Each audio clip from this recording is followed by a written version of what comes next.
telling you, B.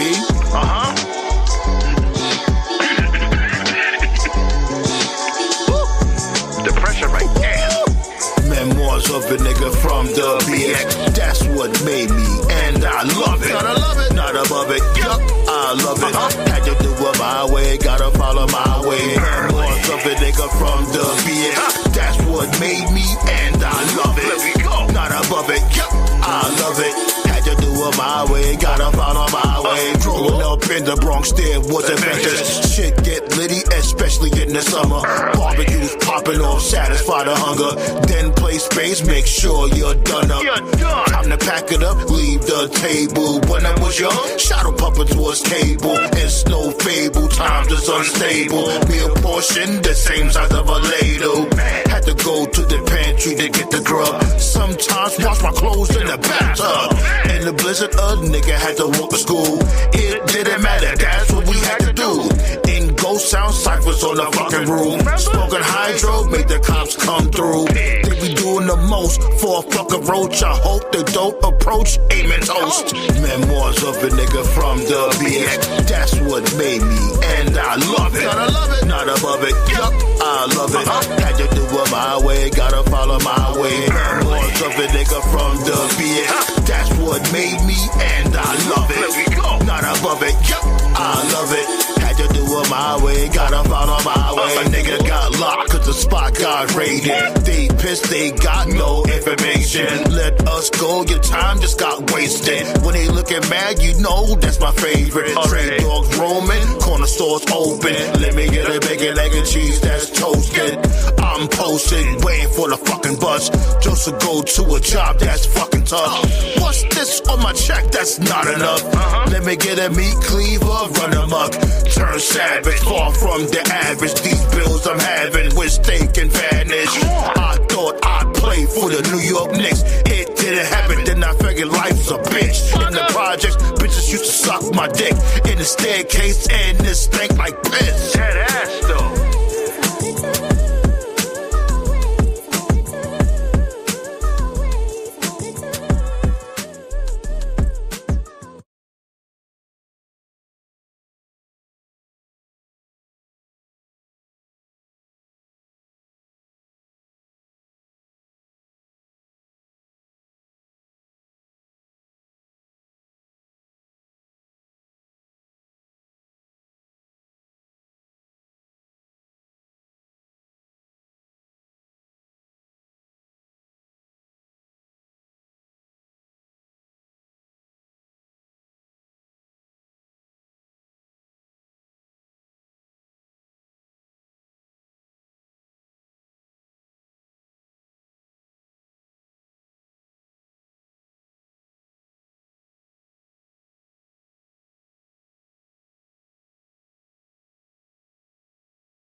1 2 1 2. Sheesh. Oh my god. I ain't gonna lie, I bumped my head. That was on me. I pressed the wrong damn button. I gotta get it together, B. Hey, look, it's been a long weekend, B. 1 2 1 2. There we go. Yeah, I sound beautiful. Okay, going back to what I was saying. That's my bad. That's my bad, yo. Okay. Before we talk about my dude Brodie Lee and all that, you know what I'm saying, for Horror History Month, Part 7. We in a state of emergency right now. You know what I'm saying? We got SmackDown only doing like what, a million? Let's really be real. It's a million. I don't want to hear 1.3, 1 million and 300. They're doing a million. And me personally, I don't care about ratings or viewership, whatever the case may be. But guess what? The channels do, the streaming services do, and they need to keep them happy. So here's the thing: with like I kept saying from before, from all right, let's start from the top. This dude comes in. Well, let's see. I'm not even gonna go that far back. Let's go at the top of the year. This dude, Triple H, come through. Whatever he makes this dude Jey Uso wins the Royal Rumble. Cool. But my thing is, this dude never plans for anything, man. You made this dude Jey Uso win the Royal Rumble, and for him to go to the post conference scrum, media scrum, whatever they want to call it, said that he was going to challenge Gunther. And remember, they try to make us have amnesia. Like, he still was like, "Oh, I'm still trying to decide." I'm like, "Yo, my dude, you just decided that particular, right after you won the Rumble, you called out Gunther." But whatever. Come to figure out, he ended up picking Gunther for the second time, which is weird. And there was no plan. That alone was like, you don't have no plans with nothing. If you have no plan, just make it simple. Have CM Punk win the Rumble. Because look what happened. He ended up going against Gunther anyway at SummerSlam and winning. You ruined that with the rules of the century, with the whole Seth Rollins cash in, which was highly unnecessary. Now the execution, like I said, the execution was pretty cool. But the whole thing was unnecessary. You sat there, you faked the injury when you was going up against LA Knight. Why? You faked the leg injury when you was going up against, like, what came out of that? This cash in on this dude, CM Punk ruined his moment, whatever. What other shit he fumbled? The Cena heel turn. The heel turn execution, fantastic. I marked out for it. You know what I'm saying? But then what? Nothing. At least have the Nexus come out and have him, have all of them come together or whatever. That would have been cooler than what we got. Have him come through like with the Nexus and all that, like it would have been better. Or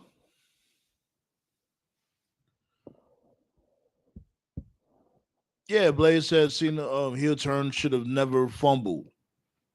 Totally agree. Especially now, like your last time is now, and he turned heel at the what? Right before the year was halfway done.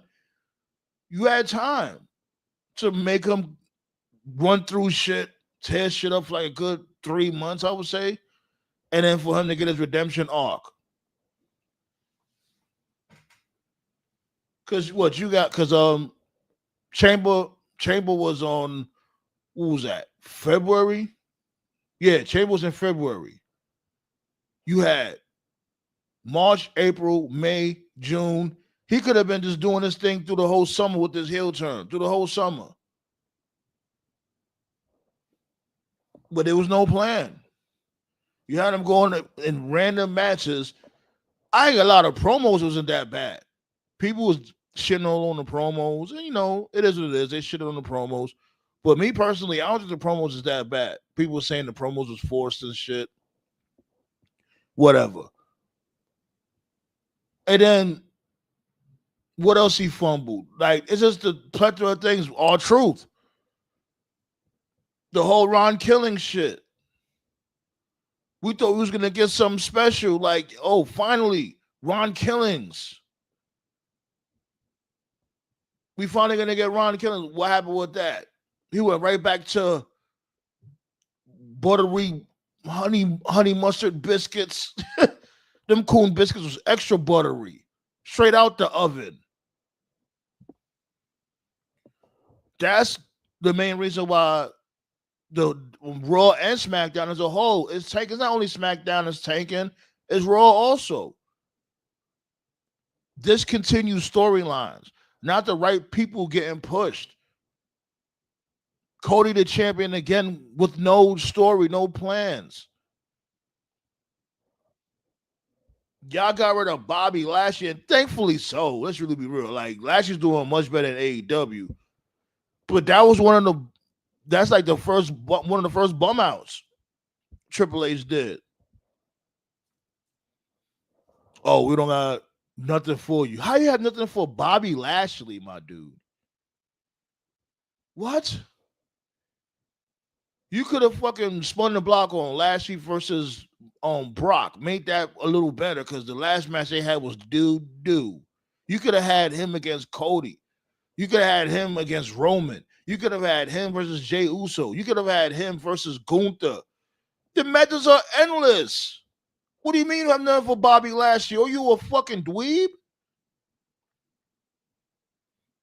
Speaking of Gunther, he's another one. You had this dude beefing with Pat McAfee and struggling against Pat McAfee. People would sit there and say, oh, he's actually been in a few matches. So what? This is Gunther. This is supposed to be a wrestling god. All these 50-50 matches. Like every single match. This is why every single match is a competitive match. Why? Becky Lynch struggling against Maxine Dupree. Why? And she was botching too. Let's really be real. At the beginning of the match, she was botching. She started getting it like in the middle and towards the end of the match. But at the beginning of the match, she looked terrible. And people consistently say, "Oh, but she's getting better." Getting better where?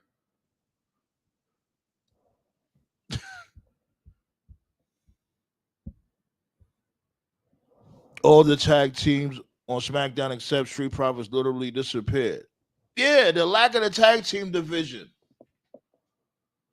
These dudes are YS6. And at first, I fucked with them at first. Now they're trash. They don't do nothing. We still don't even know what they're about. Why they're here. We still don't even know. This is why the ratings are going down. This is why people's losing interest, because it's like, why? Like, why should we care about any of this bullshit? And I'm going to keep stressing it every single show until the shit changes. I don't care. You don't see it, man. You keep saying the same thing because nothing is happening. And he's starting to feel it, and I'm glad. Yes, people, shouts go out to y'all wrestling fans out there, or WWE fans, I should say. Shouts go out to y'all for finally saying, like, okay, now, like, enough of this bullshit. The constant rematches, the lack of star power. Only thing they think about now is, oh, we know how to fight. We know how to have a good wrestling match. It's a bare minimum, man. What's good, Ballet? Yeah, I just wanted to fucking talk about this idiot real quick before I start kick off Horror History Month with Brodie Lee.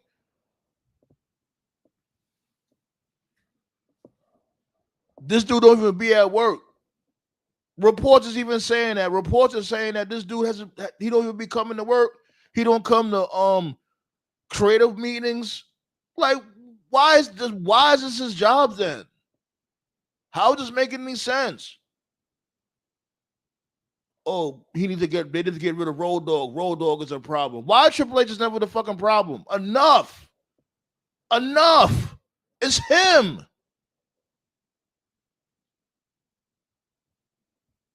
It's the same thing with fucking Vince. Nobody wanted to put blame on Vince. They wanted to put blame on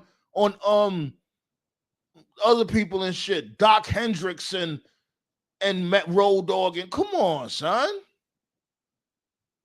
The ideas get siphoned through these individuals. At that time it was Vince. Now it's Triple H. It says so at the end of every blood clot show. Executive producer Paul Levesque at the top. He got top billing. That's like fucking Steven Spielberg come out with is he still in charge of Jurassic Park? I'm not too sure, but fuck it, we still use that analogy anyway. That's like Jurassic Park come out, a new Jurassic Park come out. He's a fucking producer of this shit, and he don't get blamed for it being whack. They blame somebody else. They blame the janitor or some goofy shit like that. How does that make any sense? Triple H is not good at his fucking job, period. It just is what it is, man.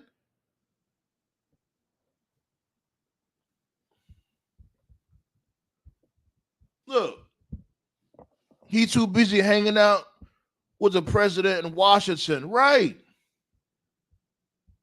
That's all he does. Like, how many times you see him hanging out with Donald Trump? Like, yo, my dude, why are you not at work? The company is dying. People keep on saying, like, oh, they got this deal here, that deal there. My dude, you don't think them deals is going to dry up if they don't have no TV? If they don't have no streaming services? That shit will dry up. They're hot now because, you know what I'm saying, they got their own TV. They got, and even they're pissed off. Netflix, fucking, all the other, wherever the fuck they at. ESPN, they're already pissed as is. It was their first PLE on it. They're already pissed. They're already like, what the fuck is this? We done gave you a whole kidney. This is what the fuck you give us? And that's on them because y'all not even doing y'all fucking homework. You're giving these people all this damn money and don't know what the hell is going on.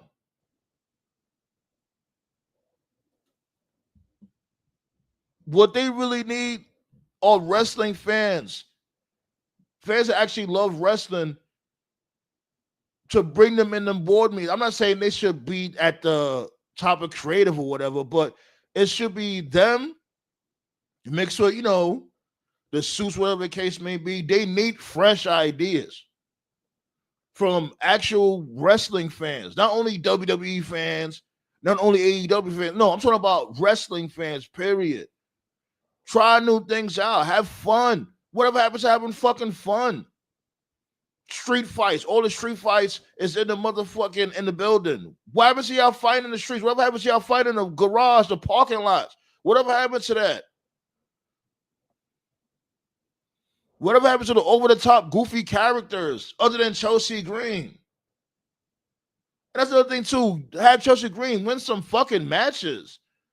Some have everything so predictable. Why is somebody going to keep coming back to watch the same thing over and over and over?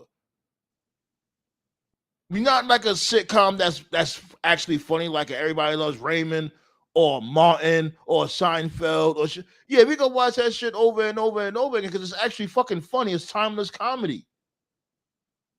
This company's a timeless joke.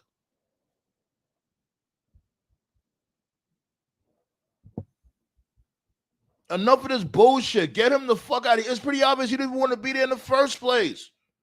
He's never at work. Right, or Indiana Jones, right. Indiana Jones. They're not gonna blame Spielberg. They're gonna blame his wife or something like that. They're gonna blame his side piece. Like, ridiculous. No, you blame the motherfucker that's at the top of the fucking, like, you know, that goes with anything when it comes to business. You're gonna blame the head, the boss. They're gonna come straight, whoever is gonna come straight to the boss, like, yo, how you let this happen? Oh, it's not my fault, it's his fault. How was that? You're the boss, aren't you? Only in wrestling, they don't follow that logic. Wrestling is just so weird. These fans are so weird.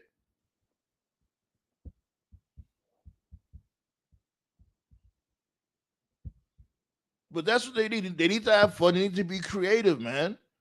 And they just don't do any storyline. Give us decent storylines. Decent storylines turned into good storylines. And quit with the fucking rematches, for fuck's sake. The consistent rematches it's insane. And that's the thing that killed me, because it'll be the rematch. Like, most of the rematches, it'll be the same person winning. Look at Charlotte Flair and what's your name? Alexa Bliss against the Secret Harvest. They haven't beat them once, and they fight like every week. Fuck Triple H, man. Seriously. Like, Vince McMahon was killing the product from afar, and this dude, Triple H, he's just making sure it stays dead. It just is what it is. Yeah, you already know the outcome to that match. It'll be the same match over every single week, over and over every single week. And the same person always loses. What are we doing here? We're supposed to just consistently come back and keep watching the same outcome? And then these people go in the crowd and go and scream, "This is awesome," and pay for like a $20 hot beer? Y'all can have all that shit. Anyways, let's talk about my dude Brodie Lee real quick. Word. Part 7 of Horror History Month real quick, B. Jonathan Huber, that's my dude Brodie Lee, was an American professional wrestler known as Brodie Lee. Huber performed under the ring name Luke Harper in WWE from 2012 to 2019 and as Mr. Brodie Lee in All Elite Wrestling in 2020. From 2003 to 2012, Huber performed as Brodie Lee on the American independent circuit for promotions such as Chicago, CZW, ROH, and Dragon's Gate. I didn't even know he was in Ring of Honor. And in Dragon Gate, Japan. Upon signing with WWE in 2012, he assumed the Luke Harper name and was sent to WWE's developmental territory, FCW, right? Before debuting in NXT as a member of the Wyatt family. Oh, yeah, as a member. Yeah, he was in the Wyatt family. He was in FCW, my bad.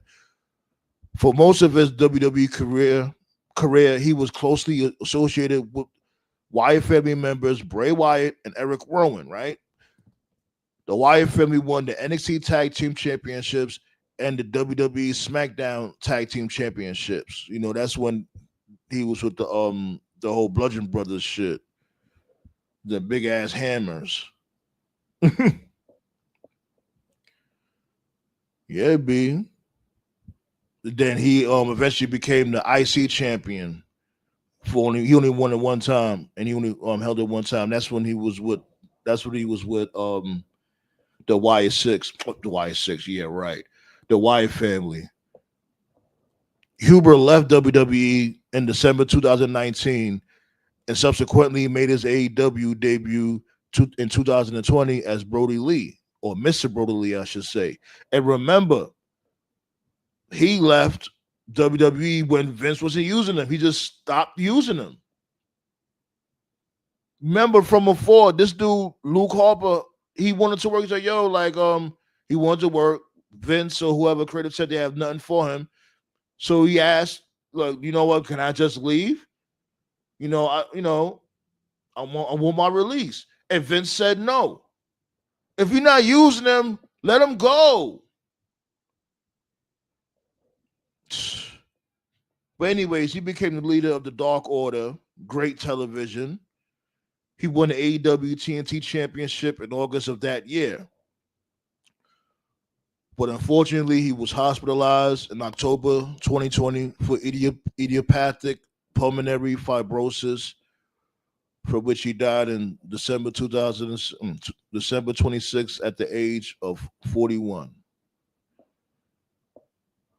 And it's crazy. In that short period of time, like, I fucked with that dude instantly, pause. Like, when I seen him in the Wyatt family standing with this dude, Bray Wyatt and stuff, like, and he was low-key athletic. Let's really be real. He wasn't like just some tall dude that was doofy. The dude could move.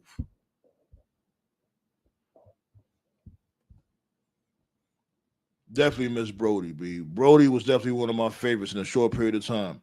When I seen he became the leader of the Dark Order, I was like, okay.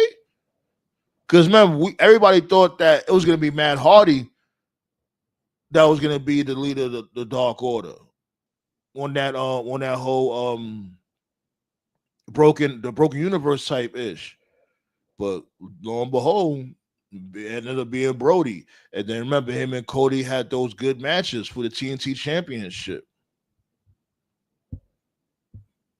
Triple Nose was not going to let the Profits win over there. Yeah, fuck Triple H raising. That's the other thing too. With his fucking racist ass. Not only that, he's a fucking racist booker. And I spoke to this one person about that. Oh, Triple H ain't racist. I'm like, well, if he's not racist, why there's never Vince too? Why there's never like multiple black people at the top of the card, like always chasing the belt or even being a heavyweight champion? It wasn't a champion until me and get a champion until The Rock, and even at the time when The Rock was a champion, he wasn't trying to identify himself as a black man. He was trying to identify himself as a fucking Samoan, knowing damn well Rocky Johnson was black. The hell. And then after that, we had got Kofi Kingston, which it should have been Mark Henry before Kofi Kingston. Mark Henry should have beat that dude John Cena. Don't get me started. Do not get me started. Fuck Vince and fuck Triple H. They fucking ruined this fucking company. Oh, we want Vince back to do what? Seriously, to do what? That dude Vince will come back. Oh, man. I shudder to think the type of booking he would do.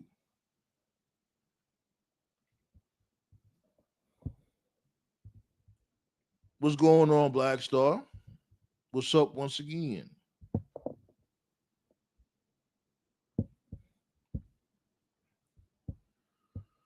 I hope Bo Dallas and Eric Rowan grieved properly because they lost their family months apart. Oh, man. Like, stuff like they just never get over, you know.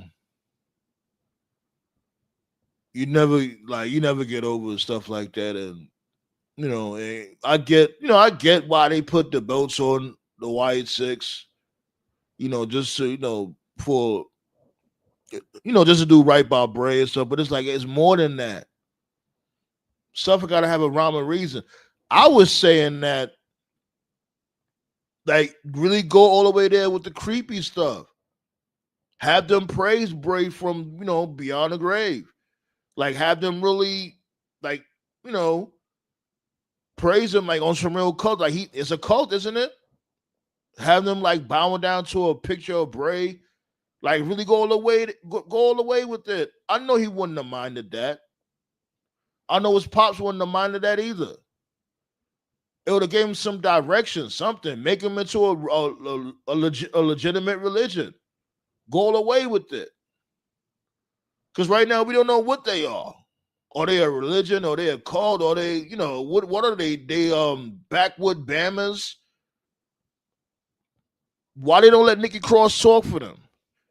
This dude don't have to be the only one talking for them. This dude, Brother Bo. Nikki Cross could talk also. You know what I liked what he was doing from before? What Triple H was doing from before? When sometimes he had them lurking in the shadows, lurking in the cut. So like you have like a backstage interview or whatever, and one of them would be like walking by or just be in the shadows somewhere, just sitting there. Like do stuff like that. I like when he did stuff like that.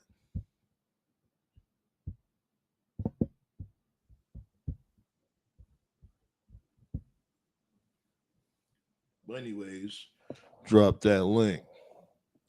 Pow! Right there. Pull up. We got a shitload to talk about. You know what I'm saying? We're gonna chop it up more about my guy Brodie Lee. I'm watching SmackDown right now, currently watching the match between Sami Zayn and Shinsuke. What you gonna call it?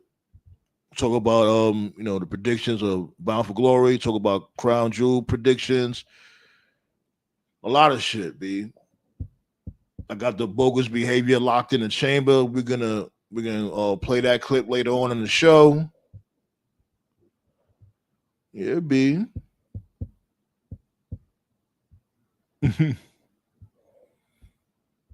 He'll bring back the Mexicos. Oh, the Mexicos, right. And I ain't gonna lie. I wouldn't even tell you the truth. I wouldn't even be mad. Like the product is so bad right now, the Mexicos might end up popping. They might end up popping off with the Mexicos. Fuck around.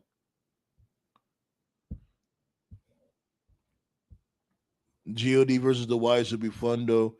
Yeah, I seen these dudes have pulled up. They got the face paint on them and all that shit. And yeah, they do look hot. I ain't gonna lie. They definitely got the look. But it's like, if these motherfuckers start jobbing again, what's the point? I have no faith in these dudes.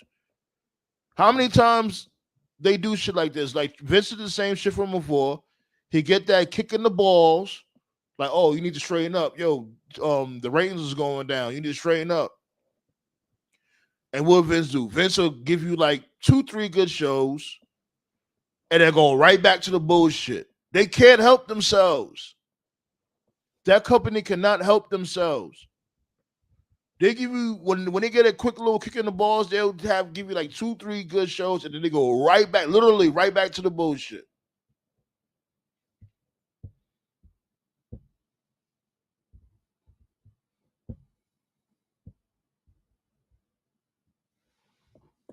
Most likely it'll be Cross versus Nia Jax. Was she the reason why Jay Cargill head got split? Inquiring minds want to know.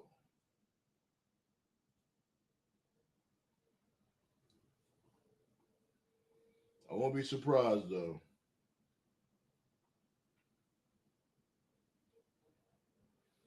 Oh yeah, shots go out to King Leo too. King Leo had played my track last night, Memoirs. He said it was memories. It's memoirs, my dude. Memoirs, not memories. But yeah, it's out there. It's everywhere. It's on YouTube, right here too on YouTube.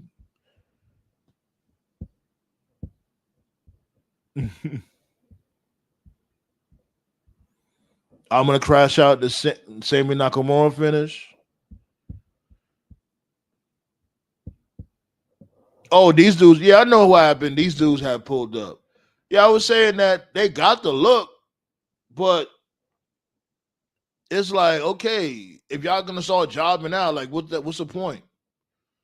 I'm just over this. I'm over it with these dudes. And my thing is, Why y'all just didn't do this from Jump Street? If y'all was gonna have all this face paint and the whole Family Matters, whatever MFTs, y'all could have just did this shit from Jump Street.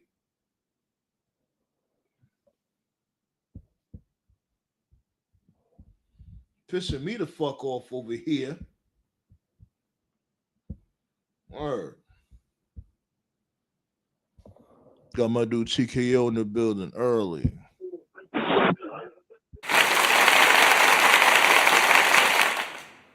Yeah, I mean, what up? Hey, yeah, I mean. Jesus Christ, man. Hold on, give me a second.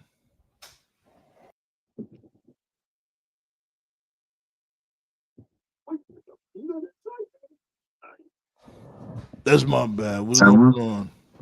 What up, man? What up?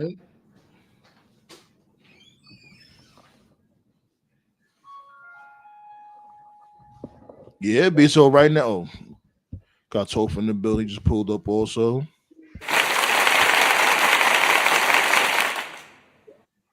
Yeah. Oh, Yo, Toph, I ain't gonna hold you, man. When you told me that shit in the chat, I felt like I needed a drink too. Like, Jesus Christ, what I man. miss? What happened? We were just talking about in the chat how the MFTs pulled up with the face paint. I'm like, where the hell was this months ago? Yeah, that's what I was just saying. I'm like, y'all should have just did this shit the first time. Yeah, I sent a voice clip saying that that was really cool that they debuted with the Gorillas of Destiny face paint. And I was like, what would have been cooler is if they debuted like that from the start. And I was like, this is ass backwards. No one's gonna care anymore because they have that stink on them from, whatever this My Family Tree thing was. And I was just like, who the fuck's booking this? Of course, when I said it earlier, I was much more angry. I'm more subdued now. So yeah. Should have saved a little bit of that energy. He said they was waiting for Hikaleo. Isn't that the tall dude? Yeah. But Yeah. but he still showed up without the face paint though, Black Saw. And also,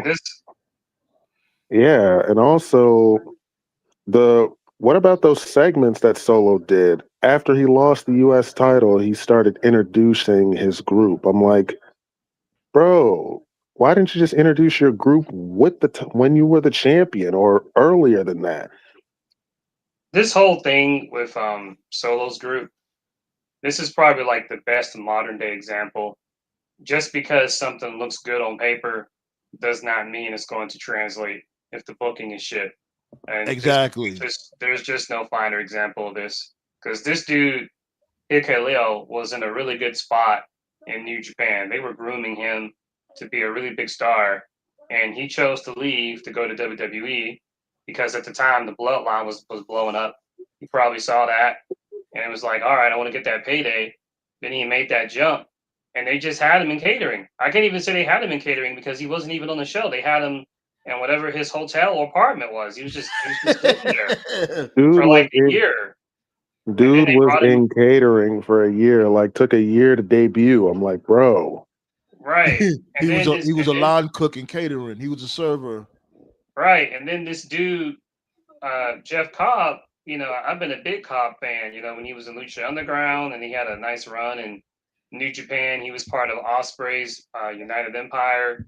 And they was finally giving him a push. And he decided to leave to go to WWE.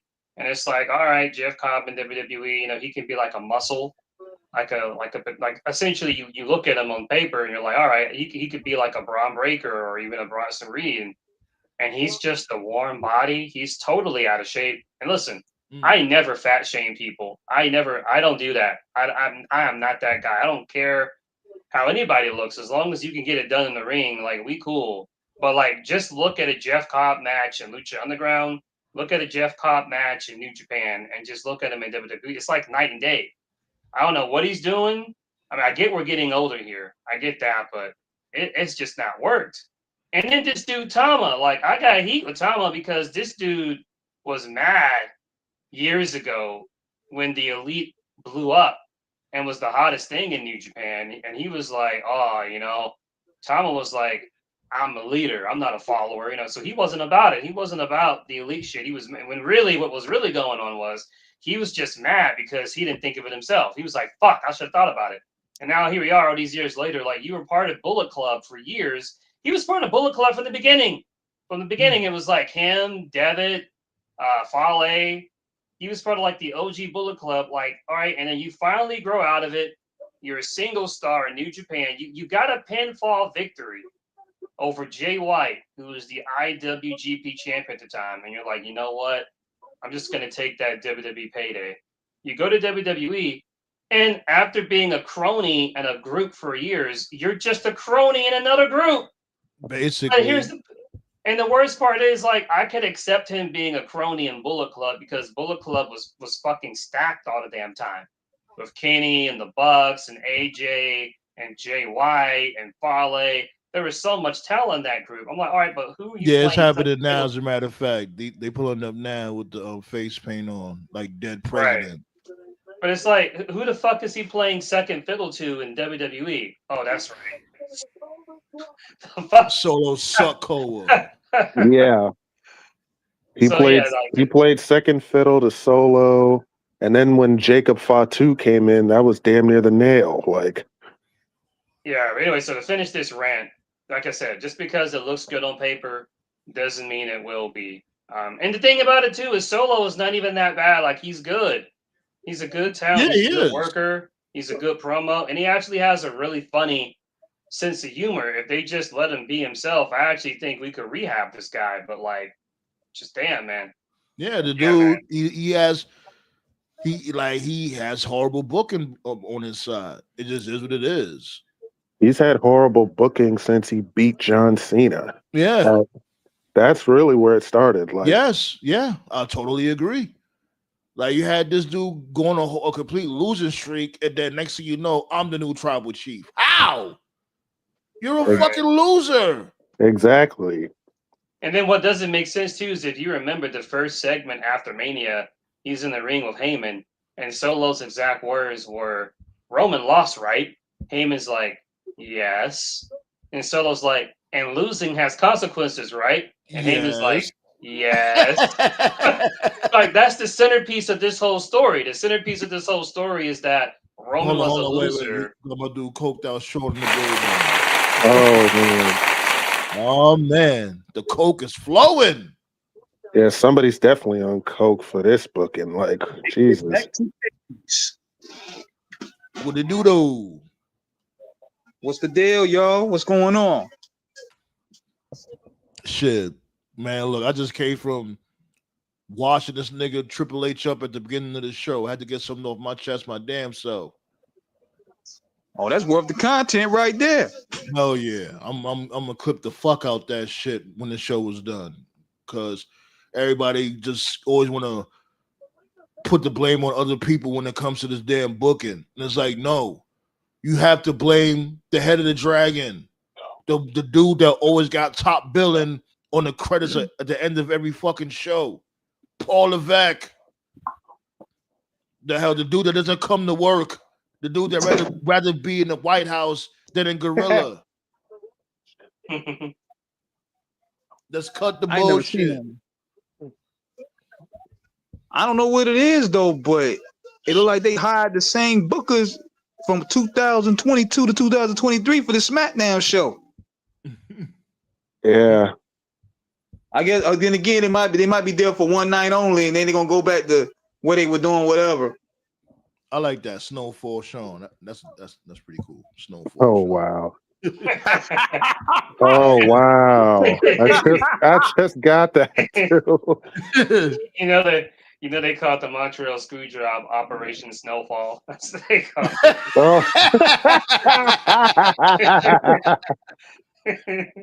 But yeah, Blaze and Ballet said what's up to y'all up here, B. What up, y'all? Yeah. Aleister Black has beaten Damian Priest, and Zelina Vega is with her husband. I heard they cooked. I heard that match cooked. It really was. I ain't gonna hold you. This match, this was literally the best thing about SmackDown tonight. Like, no lie. Like I can honestly say that this match and the fact that Zelina is with Alistair now, this was the best part of SmackDown. Well, I from think what this I was the. gathered, Wait, give hold me up, one hold up. second. I think. Go on, give me 1 second. I was gonna say, like, from what I gathered and the little bit I've seen, like, I heard that it was pretty decent though. SmackDown earlier today or tonight, whatever. I heard it Like was it, actually pretty good. But well, my it thing didn't is suck. that I'm just saying in general, yeah, this was like the best part for me. oh, okay, but yeah, it's I, like when I was saying from before, yeah, I pulled up. These dudes always do this shit. WWE. Like Vince or Triple H, when they get a kick in the balls, when they get that like yo, the ratings are starting to tank. I need to do something. I need to shake shit up. Yeah, they'll snap out of it for like what 1 or 2 shows, maybe 3. They would maybe give you 3 in a row. After that, they go right back in their bullshit. yeah, I was just gonna say. I think this is the first fireball spot since Kane on WWE television. Word, it's been a long time, right? For the Yeah, they haven't fireball done. spot. Yeah, and it didn't look cheese, and it didn't look cringe.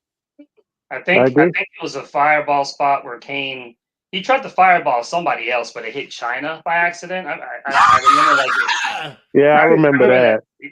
Yeah, it was. I remember it like vaguely, but yeah, it's been a long time since WWE has done a fireball spot. Yeah, I think Bullet you know Club. what, Jerry Lawler was still doing it in the Indies. Before he got really sick, he was still doing that. yeah. You're right. Yeah, he was. Mhm. Yeah, but it didn't look. Yeah, but it didn't look cringe. I give it to him.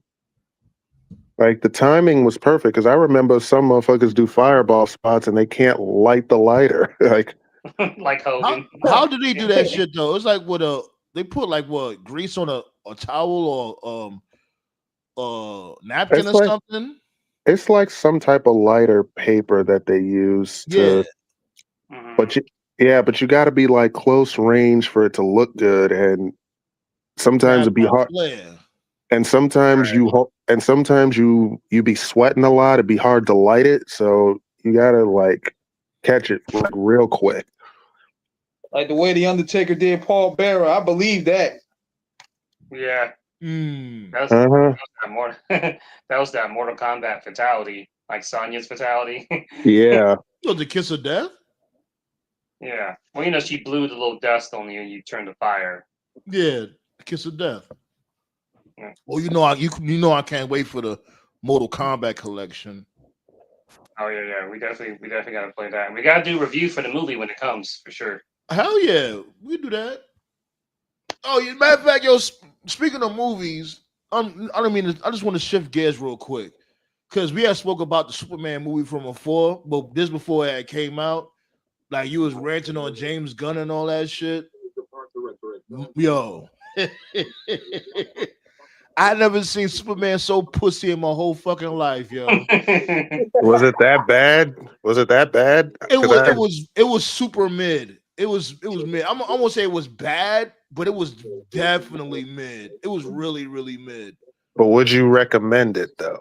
No, That's all I need to know. like you Right. got to be a diehard. Like I think that's you got to all I be a need to know diehard right there. Superman fan. It's like because here it is like the visuals look good. It do got some good parts in there here and there, but like Superman, like the dude that plays Superman, he looks good as Superman. Pause. He does. It's just what he was just trying to work with what he was given. Like this dude is debating. He's being all sensitive at times. He's getting his ass whipped through like 95% in the fucking movie. It's like, yo, what the fuck? I mean, Yeah. every time He you ain't turn super around, after all. yeah. Well, see, the Like, thing yo, about James the Gunn movie is, literally starts off with him getting his ass whipped. yeah. Literally. See, the thing about James Gunn is really good, and this is the thing. Like nobody wants to say anything. It's like the George Lucas effect, where like, or the Steven Spielberg effect, where like someone has a positive track record, so like no, everybody's too afraid to say something, right? If you follow James Gunn, like he did the Guardians of the Galaxy movies, he did the Suicide Squad, not the bad one, the one that came out during COVID. He did Peacemaker, John Cena show. Yeah. James Gunn's specialty, he's really good. And I'm being respectful here. He's really good at like Being a C-list characters. co-star, at being a No, co-star. No, he's good at C-list characters that most people have never heard of or don't fuck with. Like before Guardians of the Galaxy, your average person out there, they didn't know who Groot was. They didn't know who Star-Lord was. Like So they he can basically do what mainstream. he want and get away with it because we don't really know the lore of that Right, particular character. right. He's really good with those C-list characters that people don't really know, I've never heard of. So when he's making them do dumb, goofy shit, it doesn't matter because that's most people's exposure to them to begin with. So Groot saying "I am Groot" every 5 seconds, it works because going into the movie, most people didn't know who the fuck Groot was. Right. Star-Lord having like one of those old like 8 tracks where he's just dancing, listening to 80s music, that works because most people didn't know who the fuck Star-Lord was. Right. John Cena doing like, random bits every 5 minutes on Peacemaker, it works because most people don't know who Peacemaker is. He's really good at like those ragtag group of like misfits that just come from different walks of life, but they got to put their differences aside to defeat their common enemy. Can they coexist, pal? Right. That's what he's good at. That's what he's good at. But when you take a mainstream character that everybody knows, even the most casual person who knows nothing about comic books, everybody knows who Superman is. Everybody knows who Batman is. Everybody knows who Spider-Man is. When you do shit like that, even the most casual fan is going to be like, yo, wait a minute, what? Like you just said, Superman's getting his ass kicked for like 95% of the movie. You're going to be like, you're Superman. Why are you getting your ass kicked? You're fucking Superman. Like literally like 30 seconds into the movie. This dude, he begging for help from the Justice Gang. He begging for help from Crypto. Like my dude, you barely helped anybody in this damn shit. Like you out here helping all types of oh man, yo. But like I said, the visuals it do look good. You know what I'm saying? Like especially when the city's getting destroyed or whatever, it look good. The civilians, they're fucking stupid. They just standing there. They see a big ass monster. They just standing there about to get trampled. But like my MVPs here and there, I would say the MVP of the movie was Crypto. Like Crypto, he was a little badass dog too. But for me, he stole the show. He's like Russo. He just needs a filter. James Gunn needs a filter, and like nobody said anything. Because he's James Gunn and because he's got all these successful movies under his belt. And DC was rebooting again. So since they're rebooting again, they're just like, fuck, like this is already a messy situation anyway. It's not bad, TKO. Like it's not like dog shit or anything, but is it a movie that's gonna like change your life? No. Hell no. Oh, so you see that also then?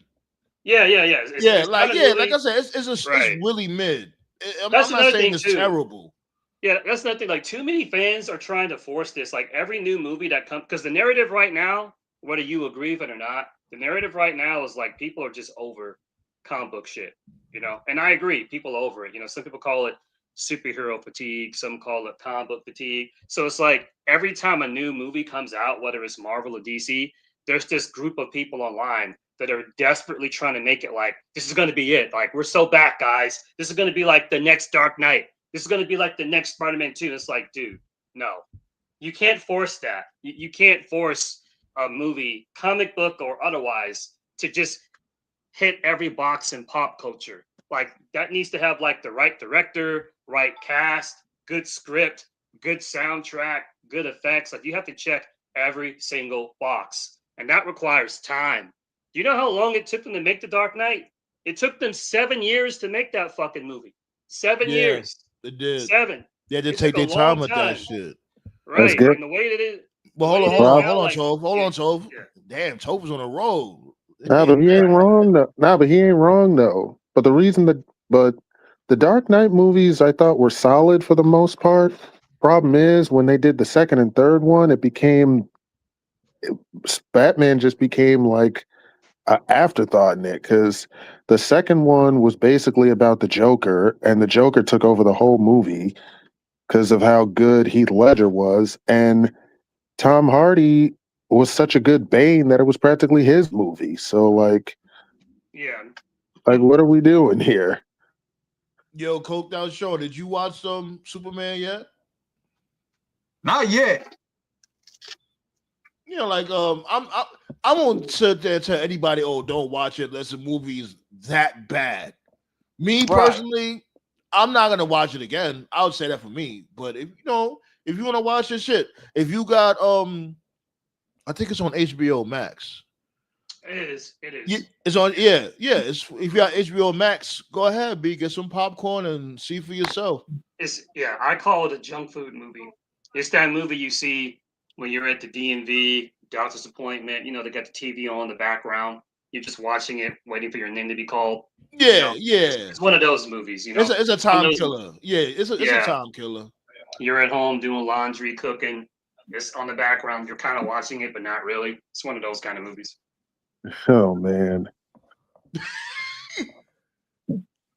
I mean, it's not dog shit, but it's like there's so much stuff out there. It's mid. That is right. It's not It's not really something you take a second look at, basically. No. Yeah. The problem is there's so much shit out there that's just bad that whenever something comes out, as Sandman said, if it's mid, because there's so much bad stuff, people will take something that's mid and will raise it higher than it actually is. Yeah, because motherfuckers was definitely stroking James Gunn's cock. I'm like, yo, this is definitely not. Oh my god, this is like his magnum opus. I'm like, huh? Magnum opus, good lord. Like, come on, stop the cap. Oh, good God. Like, they really, when did mid shit become the new cool shit? Like, what? Because motherfuckers be lowering their standards, B. It makes money. Yeah, ballet. Yeah, like ballet. If you want to, you know what I'm saying? If you want to watch it, I'm not going to tell anybody no watch it. You know, you see for yourself. Right. That's me personally. Like, I watched it. Me and my lady, I watched it. The shit was fucking mid. And she was over it. She didn't like it at all. Right. Yeah, they don't care as long as it makes mid goes for anywhere as long as it makes money. They don't care. Only thing they're really chasing is two things now. They're chasing box office and they're chasing Oscars. They don't really care about the quality. Mm-hmm. Yeah. That'd be crazy if Superman win the Oscar, but you know, they neither here nor there. Oh gosh. They give awards to anything and everybody now, so don't bet against it. Nah, but the dude that plays Superman, like he definitely got the look down pat. Like he looks just like Superman, like a young Superman and shit. My thing is that, you know, he's a little bit more compassionate because, you know, for the most part, Superman is stoic. You know what I'm saying? Like he's very focused. Like he was like more loose and more like little goofy here and there. Not even only as Clark. He's barely Clark, as a matter of fact. But he was a little goofy as Superman, telling jokes and shit like that. I'm like, turn a whole comedian out there. Yeah. Fucking Luthor, he was all right, but I think at times he was trying too hard. The dude that played Luthor, he was cool, but sometimes he was trying too damn hard. But anyways, yeah, you know, we're doing horror history month, part 7, and the topic is Brodie Lee. I was talking about Brodie Lee right before y'all pulled up. Yeah, okay. You already know unfortunately we had lost him when he was at the age of 41. But which I remember from this dude Brodie Lee, aka Luke Harper, in his whole career.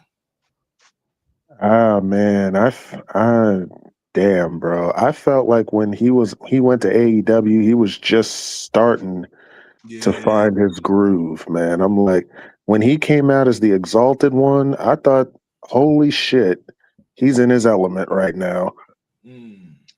Hey, you guys want to know a really cool fun fact about Mr. Brodie Lee? What's up? Fun fact.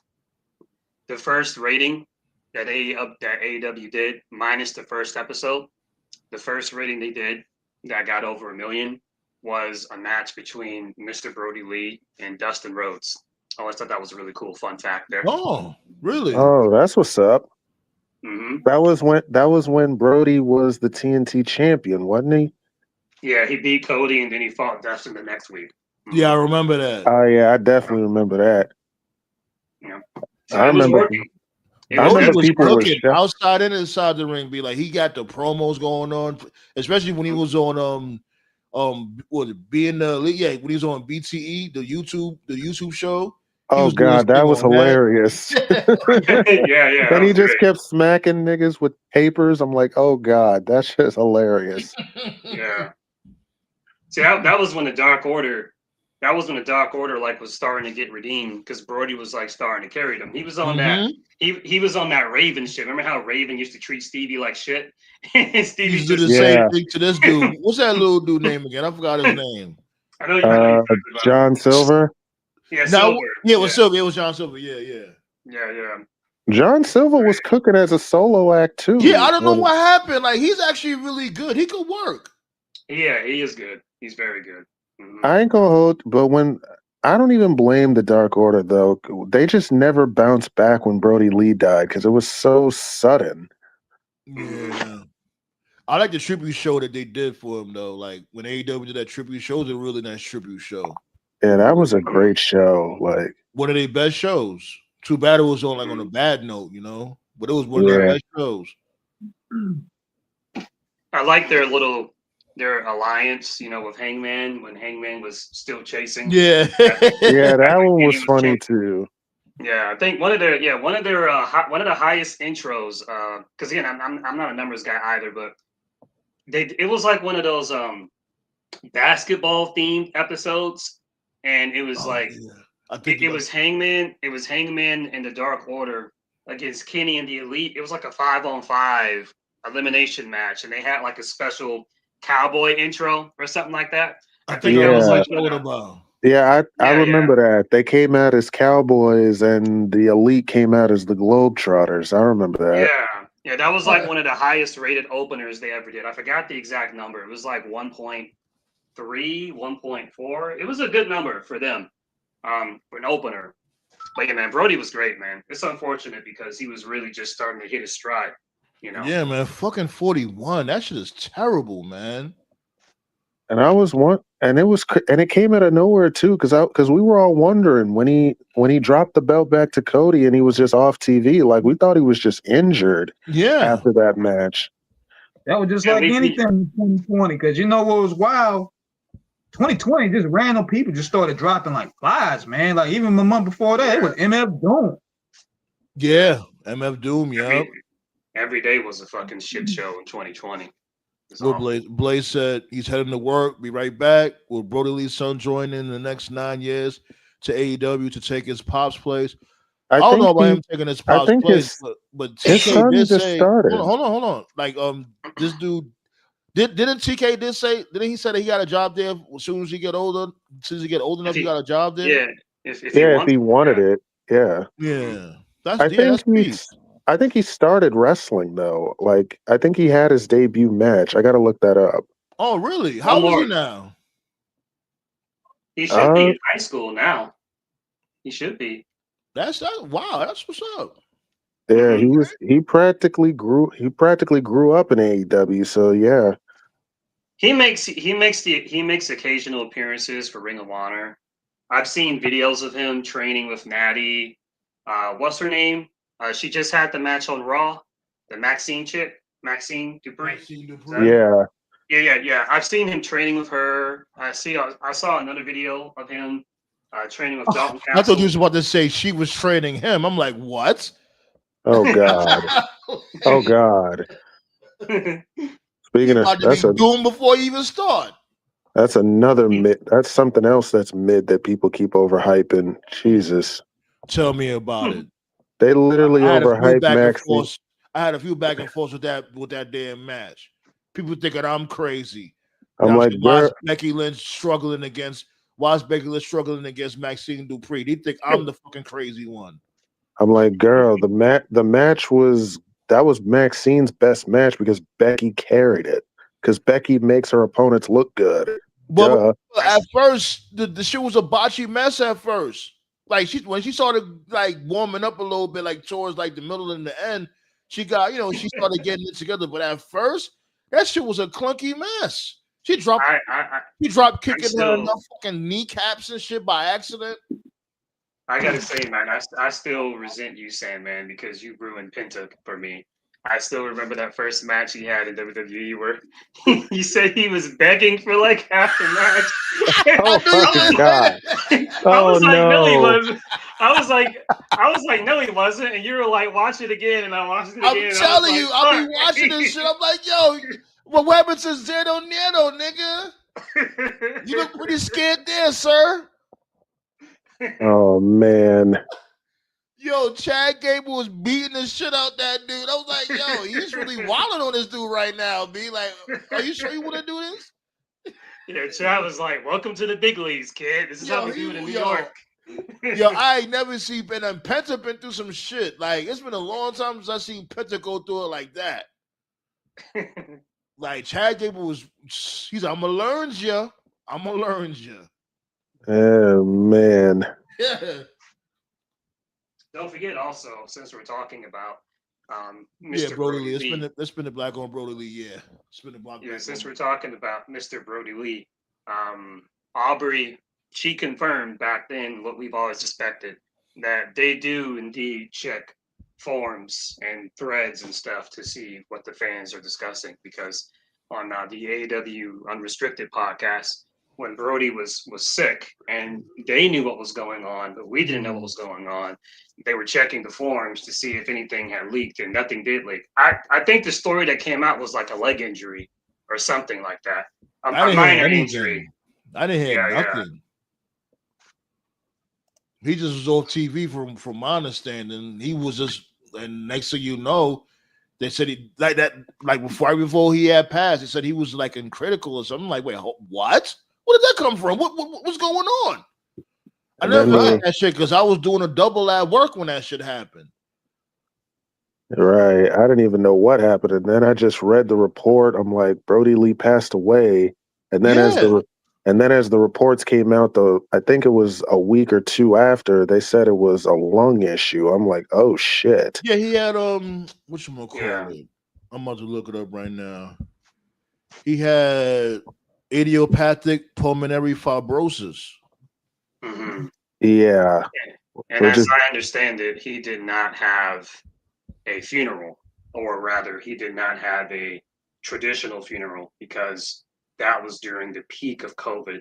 And I guess while his wife, Amanda, had visited, Brodie, she saw how bad COVID was for many people.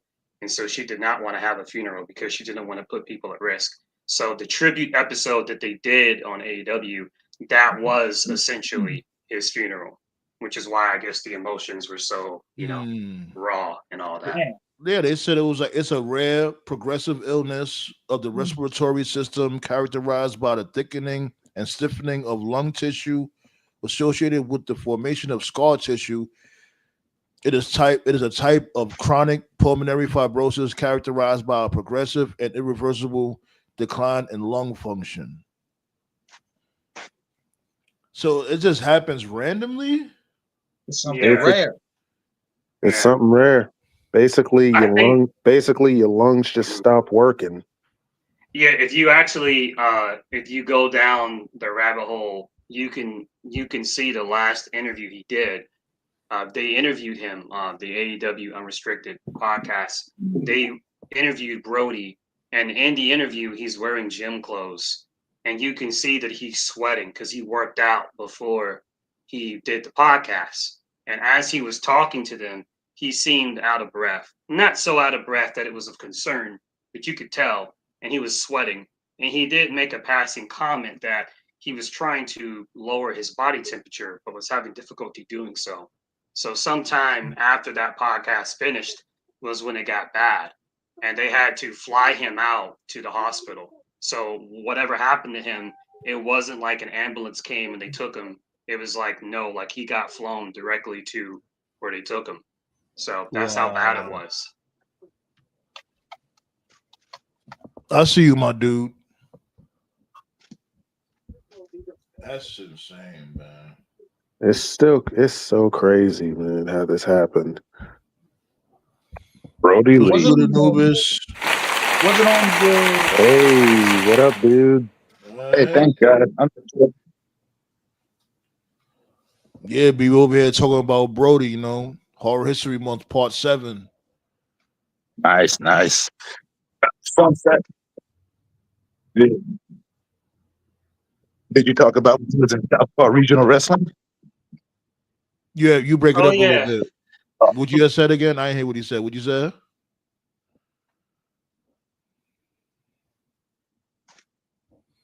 Sorry, I Anubis, had you to. there? You Yeah, I said that what? better? A little No. bit.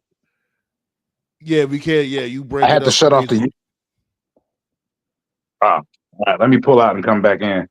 Whoa, Oh God. that sounded wild. What about you though? Coked out Sean. Do you have any like memories of Luke Harper or Mr. Brodie Lee? Any one of them? I guess we had Los coked out Sean. Anubis is back. Yeah, go ahead, say something now. Is that better? Yeah, you good now. I apologize. I had the YouTube on, and it's also I'm chilling. My family was kicking it with me for my birthday, but I saw you was on. Oh, happy born day, my dude. All right. We like 12 team.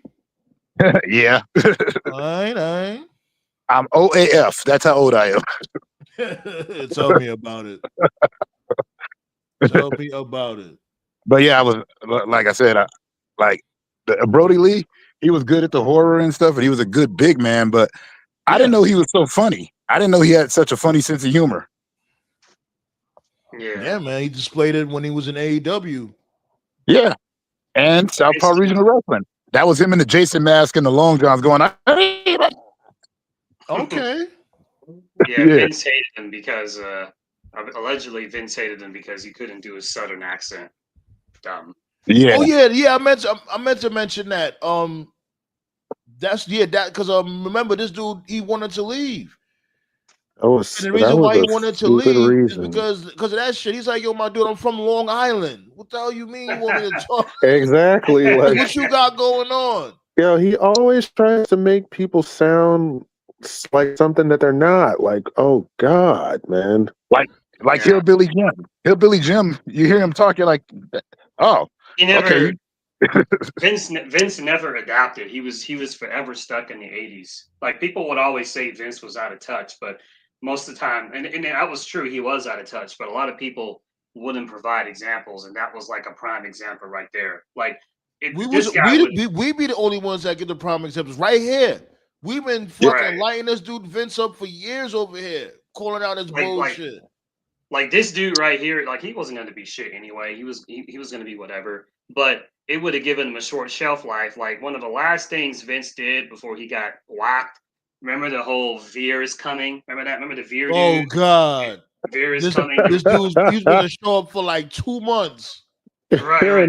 They showed so many Veer is coming vignettes. I was like, dude, if this guy had if Vince had any, like, if his finger was on the palm of like what people like now, they would just turn Veer into a comedy character, subvert our expectations, right? We've seen this so many times, right? This guy's coming, show all these vignettes, and then when he finally shows up, have him on some type of Vladimir Kozlov dancing type bullshit. You're like, wait, what? It would have got him over. It would have worked. Remember, they did that. He did it with Brodus Clay, remember? We thought he was gonna get that dominant dinosaur from Brodus Clay. He ended up becoming a dancing dinosaur. Yeah. I hated that shit. I hated it. Especially remember at WrestleMania when they had all the Martin Jemimas come through a day. I'm like, what kind of coonery is this bullshit, man? Oh, just remember that only happened because Cena had to take a shit. Yep. Yeah. No, he took a crap on the whole thing. He's like, this is gonna be garbage. We already know. We mentioned Luke Harper. You know we gotta mention the.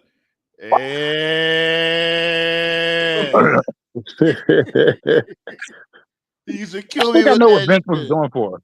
I think Vince was going for him to be like the son of Jacob and Eli Blue. Yeah, like he wanted him to be like, I guess, a modern day Bruiser Brodie. Yeah, Well, but that would Bruiser have Brody didn't worked, even really have but that bad of an accent. And he Right. should have been in that WWE title match at Mania. It was Yeah, Orton well, and Randy Wyatt, Orton, a really right? bad. Yeah, the really yeah, bad one. If they had added Harper into it, it would have actually been like watchable. So I don't think it would have been a better match, but still. He said watchable. He didn't say better. Luke Harper, he's seen the lineup. He was like, "Yo, my dude, don't you see this dude Randy Orton's trying to line your goofy ass up?" Right, Right. right. Well, exactly. you know, Like, the only thing I hated when he was Luke Harper was that stupid Gator roll holes. I the hated that. the Gator roll that he used to do. Yeah, I'm Yeah, like, yeah, I what is hated that? that move too. What Yeah, are I you hated doing? that move. I It'd be He like had, the different if there was some he type of had one of the most submission lethal. applied. He had one of the most lethal big boots, though. I Yeah, like that the dedication. I like the dedication he had when he was Luke Harper. I like the dedication to that white T-shirt he wore. Right. oh, yeah, the green Yeah, suits. right. he had like I'm those coming. T-shirts that looked like it was overworn, but Right. not Like he has a old. couple. He Like, ate a couple of syrup sandwiches while wearing that shit. Yeah. The big boot and that's discus clothesline was it, bro. Yeah. Coked out Shore, where you at? I guess he went to go see the Connect. He had one of the best clotheslines though, for sure. Yeah, that discus clothesline was heat. Mhm. That was actually his finisher, wasn't it? Yeah, that was his finisher. Yeah, The yeah. discus. Yeah, it was. Mhm. Man, And he it's definitely would have crazy. won the AEW championship. He definitely would have won that shit. Oh, for because- sure. Yeah. Oh, hands down, that shit definitely would have worked, and the crowd would have went nuts for him. Which is crazy knowing- because TK normally don't like big guys like that, pause. But when it comes to Brodie, Mhm. he's like, "Yeah, you that guy. I'll push you." he probably would have beat Hangman for it. Hangman would have beat Kenny, and then Brody would have beat him. The And battle of then- the and then Bro- lariats. Right, and then Brody would have probably lost to Punk, and then we're back on the timeline. You know, that's Yo, why I- imagine this dude countering the buckshot lariat with that discus clothesline. That would have been that would have crazy. been great. It would have been great, honestly, and it would've- it would have been a great story too, because like, yo, you took the Dark Order from me, and then the day of the Right. match, the Dark Order just lines him up and turns on Hangman. Right, Mm. right, yeah, that would have been the story. Like, who are your allegiance really with? You know? Yeah, it was right there. Damn, bro. Yeah, that definitely would have helped out Hangman. I mean, it worked out for him in the end, but yeah, that definitely would have helped him. We miss you, Man. Brodie. Definitely miss you, Brodie. Hope we out over there catching some angels with some discus lariats. You know what I'm saying? I was sipping tequila with Bray Wyatt, man. Shit. Oh hell yeah! Having a nice steak dinner. Sheesh. That's why, like, I always felt bad for Rowan. Like, it's bad enough to lose one brother, but to lose two in such Yeah, a short man. amount of time, it's crazy. And I said, I was one of the guys that said, yo, somebody check on Rowan and Strowman immediately. Strowman took it really hard. Pause. He took that shit really like. It's sad, man. Because both of their Such a young deaths, age. Such a young age, man. because both of their deaths came out of nowhere, and it was like back to back too. Yeah. Yeah, it's not normal. People shouldn't, wrestlers or otherwise, people shouldn't be passing that young. You know. Man, you would think, you know what I'm saying? Because when it comes to stuff like that with wrestlers dying young, you would think it's like the accumulation of the abuse that their body had took would have had nothing to do with that. Wasn't the case on both accounts. It wasn't the case with Bray, and it wasn't the case with Brodie. That's the other crazy part. I know what happened with Bray. I know what happened with him, and unfortunately, it got him killed. He had that AFib. My mom had AFib too. We were able to get that under control. To any wrestling fans, Umanga also had AFib, and what's his name? Rosie, Roman's brother. Remember Rosie? Was it that this had the shit that this dude got? Triple H. Triple H has a pacemaker. He doesn't have AFib though. It's similar. Afibrillation is essentially it's like when your heart rhythm is abnormal and it skips a beat. So your heart rate is higher than most people, and your blood pressure is higher than most people. So you got to get a procedure to get your heart shot so that it's more normal. And then there's medication you got to take to keep it normal.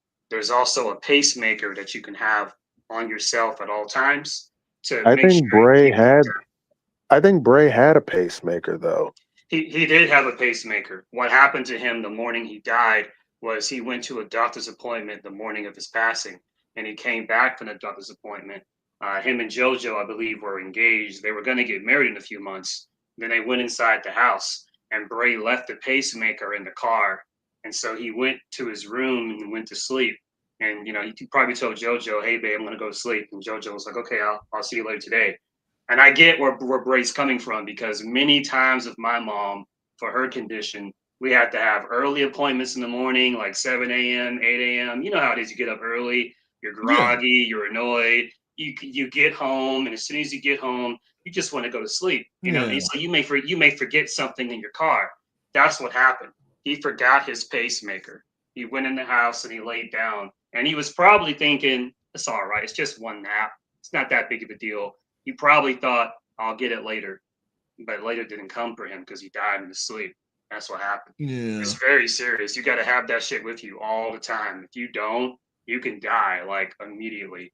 The good thing though is he would have died in his sleep and he wouldn't have felt anything. So it would have been a peaceful death, but still it sucked, Of But course. that's what happened. Yeah. Now you good, Anubis. You know what I'm saying? Always appreciate you pulling up when you can. Yeah, man. It's crazy. Man. Well, let's get back on a uppity note. Already? Bound for Glory, man. Yeah, That's Bound for Sunday, Glory right? is it's somewhat of an uppity note. Bound for Glory is this weekend, isn't it? Yeah, this Sunday. Oh wow. Yeah, and Look, to catch this challenging for the IWGP on the 13th. Yeah, yeah. Okay. Yo, TNA, give Mike Santana the world title. Like it's right in your laps. Yeah, they might as well. But Trick, I'm not gonna lie, Trick, he was on a good run, man. I think they booked Trick very well. I think they did. Yeah, but it's time to pull the trigger Yeah. with Mike Santana. Like you already flopped Joe Hendry last year. Don't fuck up again. They already fucked up Santana because he should have won. He should have won when they was in Manhattan. Not it was a triple threat, but he didn't get pinned though. No, So he didn't. But still, all in all, it's they gonna could have. hit They could have had it's this. actually gonna hit more this time. It's gonna hit more at Bound for Glory. You don't think it would have hit more with him being in his hometown? I get what Was that Slammiversary? What pay per view was that? that was Slammiversary. Yeah, it was. yeah, that was Slammiversary. Yeah, it I probably got would have the hit more. It's like have them pin Joe Hendry because Joe Hendry. Let's really be real. He's already ruined. He could have just pinned Joe Hendry and Trick Williams. He would have been safe because he wouldn't have been the one to get pinned. And that's when you had Trick Williams on the chase. But I think Mike Santana was just starting to get his feet wet, and they wanted to get the crowd more behind him. I got the card in front of me. It's All right, 1, 2, come on with 3, it. 4, 5, 6. All right, they got 8 matches. Way more matches than Crown Jewel. You know that. Right. Yeah. Yeah. So this is okay. All right. So Leon Slater, who is the X Division champion, is defending against Javon Evans. Yeah, they're gonna be flying all over the place in that match. That's And probably an opener. And that match might be the match of the night or an opener. Natalie said she's here for Takeshita. Alrighty. Yeah, I he'll am be too, facing, honestly. he'll be facing Zack Sabre Jr. on the 13th, Kings of Pro Wrestling in the main event. So I'm almost certain he'll win the title. So yeah. They got the Call Your Shot gauntlet. but they don't have any participants for who's in it except Mance Warner. So They're call not your going to shot. announce everybody. They never announce Right. everybody for that Well, one. So well, what kind of match is that? it's It's basically a like you got it's it. basically like a 15 or 20 man Royal Rumble, and the winner gets a world title contract whenever they want. Mhm.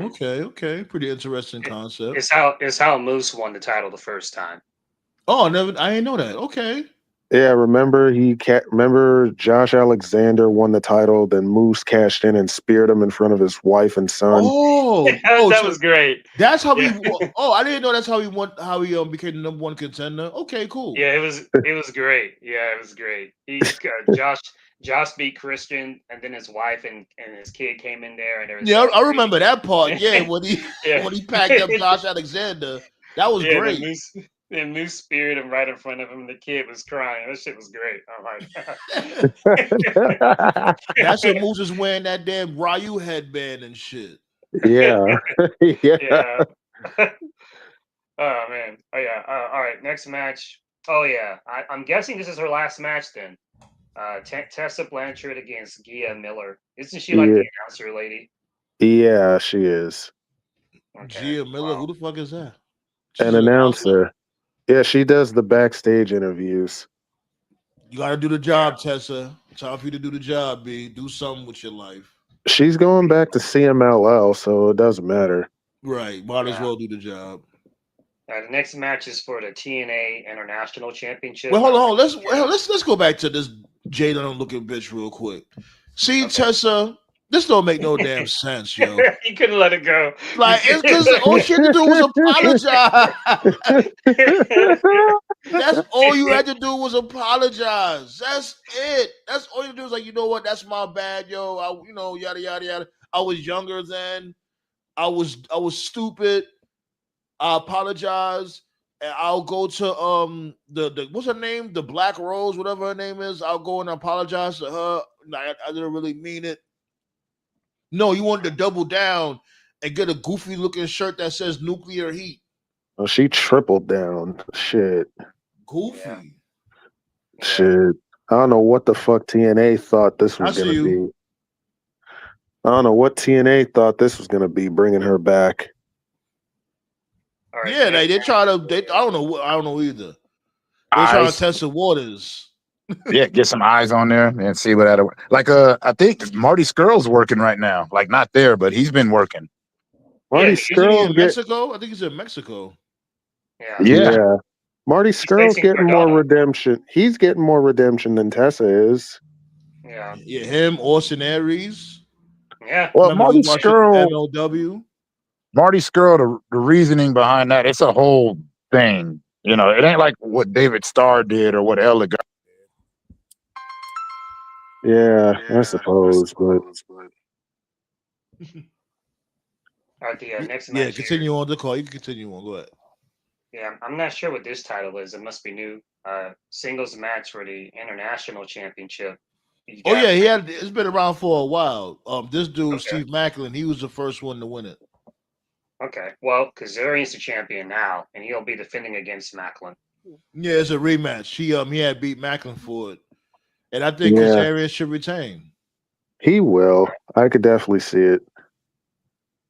All right, the next match is a 10-person intergender hardcore war. It's the System against Ali's group, Order 4. Looks interesting. Yeah, I ain't gonna lie, I'm interested in that match. I like I know both what that- factions. Now I know what the hardcore war match is. I remember that match. They haven't done it in a while. The last time they did it was the night Bully Ray put Dixie through a table. So I remember that. Okay. I was there for that too. I was right there in the Hammerstown Ballroom. I was would've- there live for that. It would have hit more. It would have hit more if they didn't spoil it. But yeah, You know they can never All help right. themselves. Yeah, the next match is oh yeah, she's definitely losing. This is a singles match for the Knockout Championship. Kalani Jordan will defend against Indy Hartwell. They got, man, all eyes is on them when it comes to this match. They better cook. They better do their thing because Kalani Jordan is nice. Go ahead. Kalani Jordan is nice in the ring, but Yeah, I heard a couple of things about her. she's like Carmelo Hayes in a way, but she's a little bit more. She's like Carmelo Hayes and RVD combined. Really? That's interesting. Yeah, I know. Well, she's engaged to Carmelo, so yeah. Oh, that's his wife because that was Yeah, her he that's just married. yeah, that's Carmelo Hayes' girl.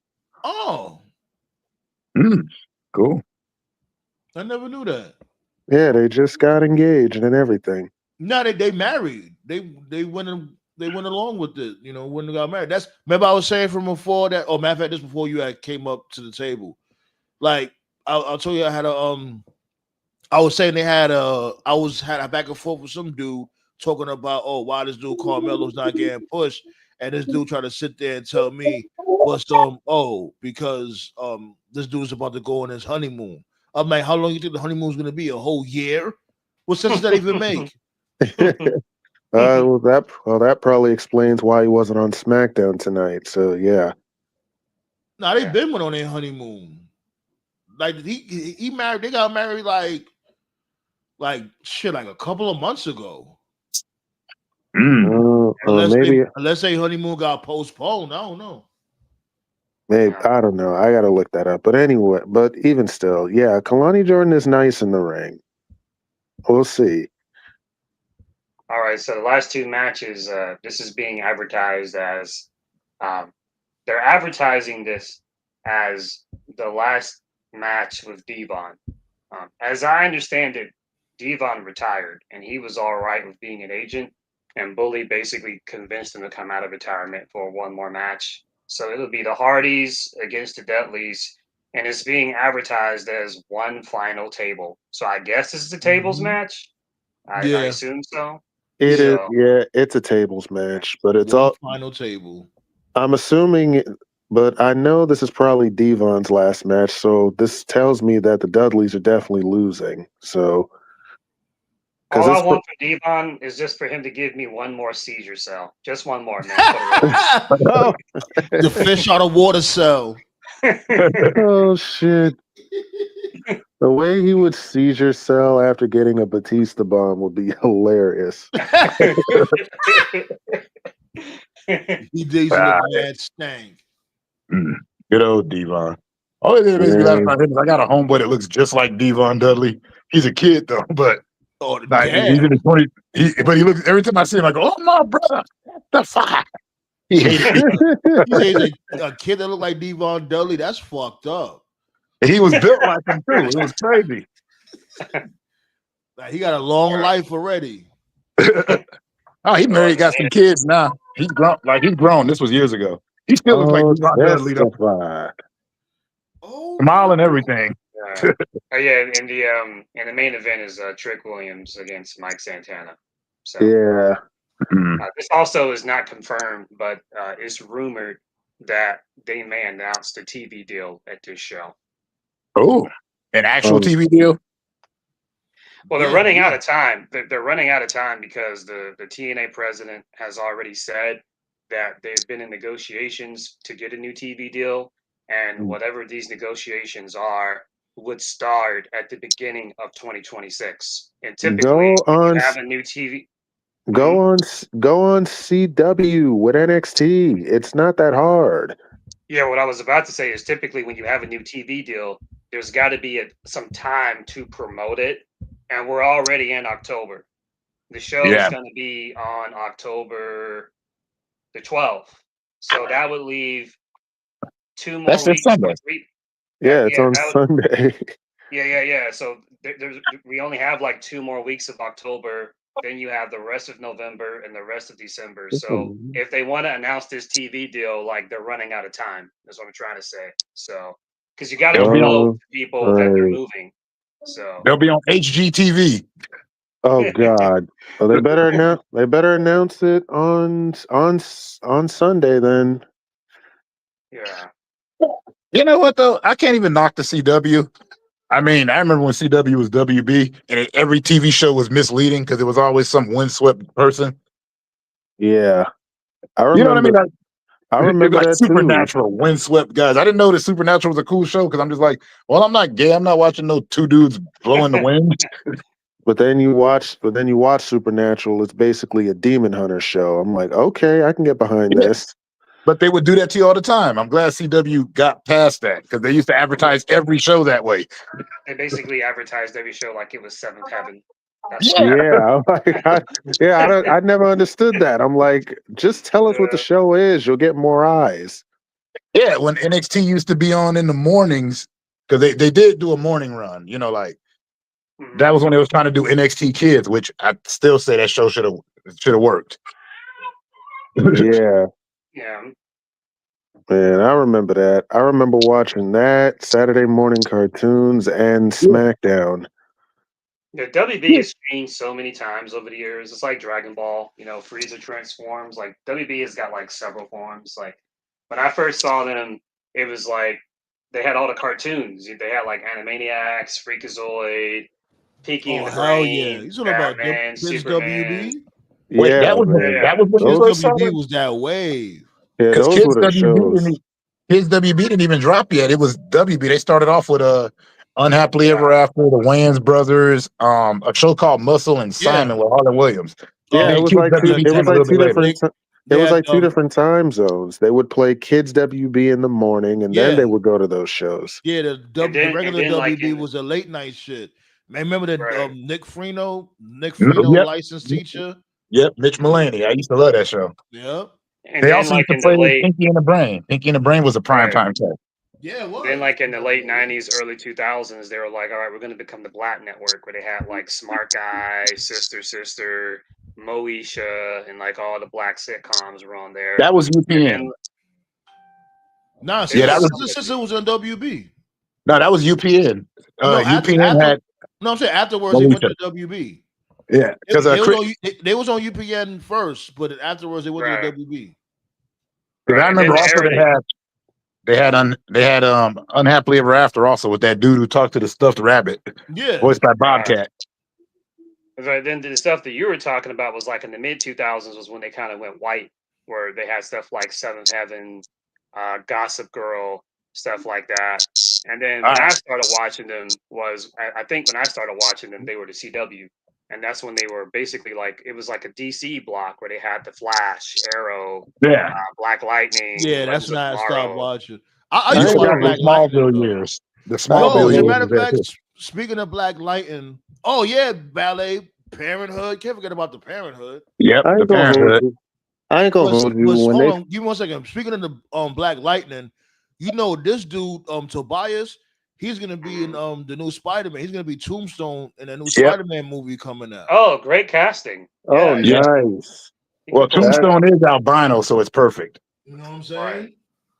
Only problem is, like somebody said, I was watching the TikTok video. They said, "Please don't let Miles Morales be there. He'll pull his card in 5 seconds." He's like, he's talking about I smell braid spray. Who this loser coming at me?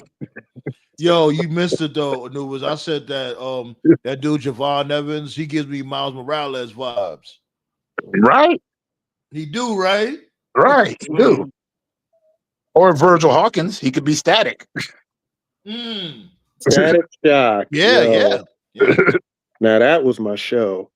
Yeah. Gotta be a superhero. You know what? You know why they canceled that? Phil Lamar talked about it. They canceled it because they said they weren't selling toys, but they didn't want to put out toys for the show, even though they had all these awards. So basically, WB was trying to destroy them from the gate. Yeah, you know what?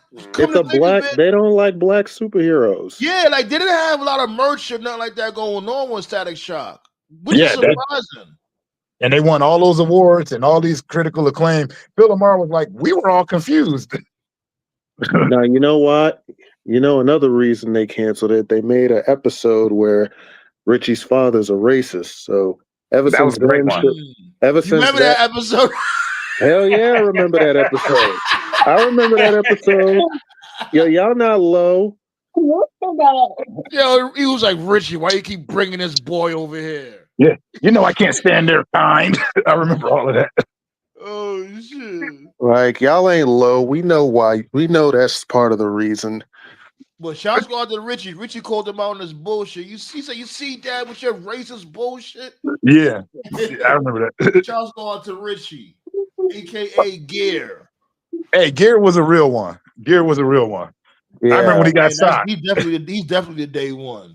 He got shot for the cause. Right. He took a bullet for Static. He was like, "This is not like the movies, man. This shit hurts." Yeah. Right. That's why they had to get rid of Static. They was like, "Uh-oh, these kids are learning way too much." Yeah, you know what? That's the thing too. Yeah, Static Shock. It tackled a lot of real issues. That was the thing too. That's why Saturday morning cartoons died. This actually happened. I had to look this up for a school project I did. The reason why Saturday morning cartoons died was because people at the Senate. This really happened. Fucking dumb. People at the Senate complained and said that too much time on Saturday mornings was being dedicated to cartoons. That's why it died. Really? I believe the educational ones too. Like remember the before school cartoons? That was our educational blocks. Word. They had even the educational VR Troopers, Sonic the Hedgehog. Bro, even the education, even the educational cartoons were dope. I mean, they had shows. They had shows called Liberty's Kids, Captain Planet. Like, that theme, the intro was a bop. Captain Planet, he's a hero. That's why I've always said this. Pollution down to zero. Word. Don't get me started. I'll keep going. Stop. I've always said this. I've always said this, and every time I tell it to my friends, like they always get annoyed because it's like, oh well, it's easy for you to say, Tope. You don't have any kids. Fuck that.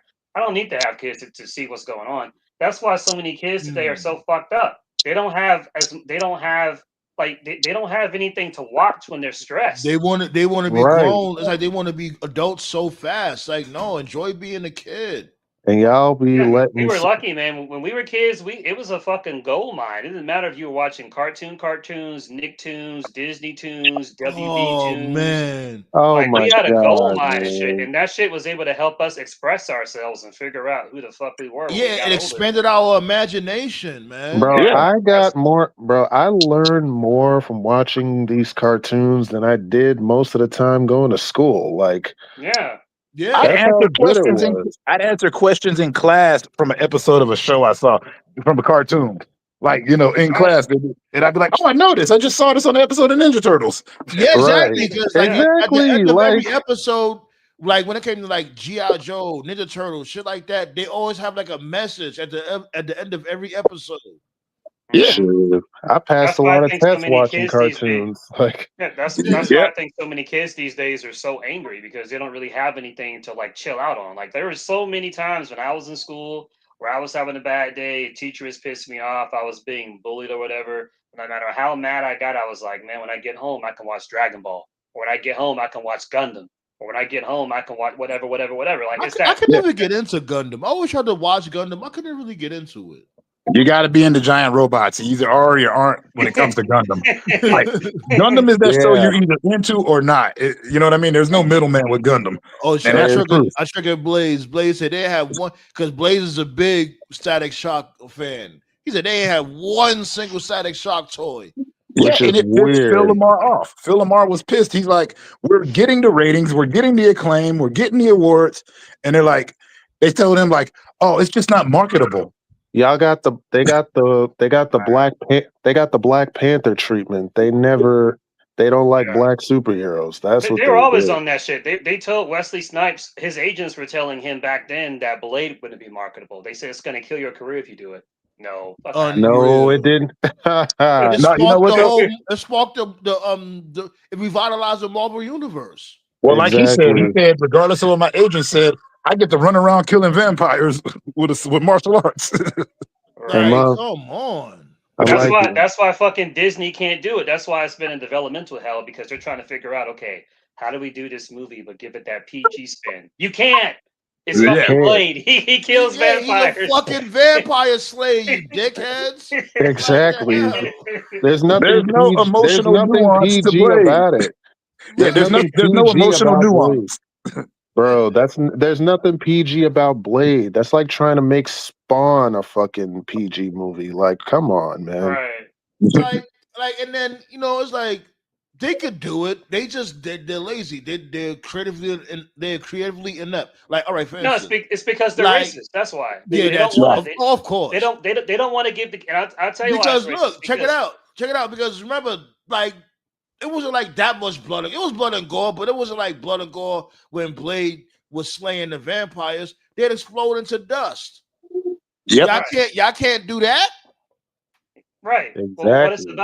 what it's about is they just don't want to give the keys to blacks. They just don't. Like case in point, the Deadpool shit. When Disney bought Fox Entertainment, one of the biggest concerns was like, well, shit, because the Fox Entertainment they did the Deadpool movies, and those are really good. Those are well received. So if Disney bought Fox Entertainment, then that meant that the next Deadpool movie was going to be under Disney, and there was all this concern about, okay, so are they going to nerf Deadpool? Are they going to make that PG-13? Are they going to make that PG? So then we got Deadpool and Wolverine, and it was great. But the main reason it was great was because they gave Ryan creative control. He fucking controlled that movie. And now listen, Right. I like Ryan. Ryan's great. And I Yeah, got nothing against the him. whole Deadpool series was good. All 3 movies. Right. Yeah. Ryan's great. So I'm not throwing shit at Ryan, but they gave Ryan the keys. Like, do you think they're gonna give the keys to Wesley? Or do you think they're gonna give the keys to like a right? No, they're not. Hell They don't want to no. give the keys to a black Remember, person. Ryan Reynolds is the one. He was the one that gave the alley oop to Wes. He's like, yo, y'all need to put respect on this dude Wesley name. If it wasn't for him, all of us would not be here. Yep. Yeah. Right. Ryan Reynolds said Pretty that much. himself. He was like, yo, Some, y'all need to stop playing with Wesley, B. Seriously. well, some kid in the comments tried to tell me, no, it wasn't. It was X-Men. I'm like, they only made X-Men because they made money off of Blade. They were like, oh, wait, we X-Men Right. can was do this? ass. Right. That first movie was stupid. Nobody liked Holly Berry as Storm. Sabretooth No. looked ridiculous. That's Yeah. because I'm like, that's not Sabretooth. No, It was That's Hugh not. Jackman. It was Hugh Jackman's performance as Wolverine. That's what people went to see. yeah. They Hugh. went to It see was Wolverine.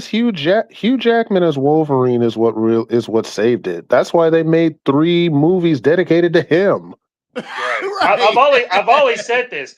I've always said this. Like, there's only one X-Men movie, X-Men First Class, the one that came out in 2011. That's the Yeah. only X-Men movie. Every other X-Men movie, it may say X-Men, but it's actually Wolverine and Friends. That's what it is. No, Right. you know what? Wolverine and That's Friends. the truth. You know who else they did that with? What's That was good, with Seaflu? the first. I was like the first Suicide Squad movie. Me and my friend called it. Oh, so it's Will Smith and a bunch of dudes in costume. Right. Exactly. Will Smith was the star in that whole movie. Right. Oh my God. To this day, that's one of my favorite Will Smith movies. Like, no lie.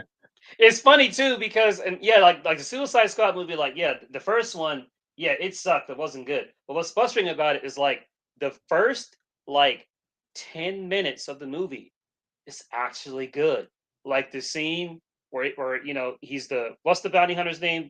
Deadshot, right? Yeah. No, That's kill shot. right. Not Kill dead, kill shot. kill shot, right? He's on the top of the roof and he's calling the guy and he's like, "Oh, there go your boy. Give me that money. Pay me, pay me." Then he shoots the guy. He leaves and stuff.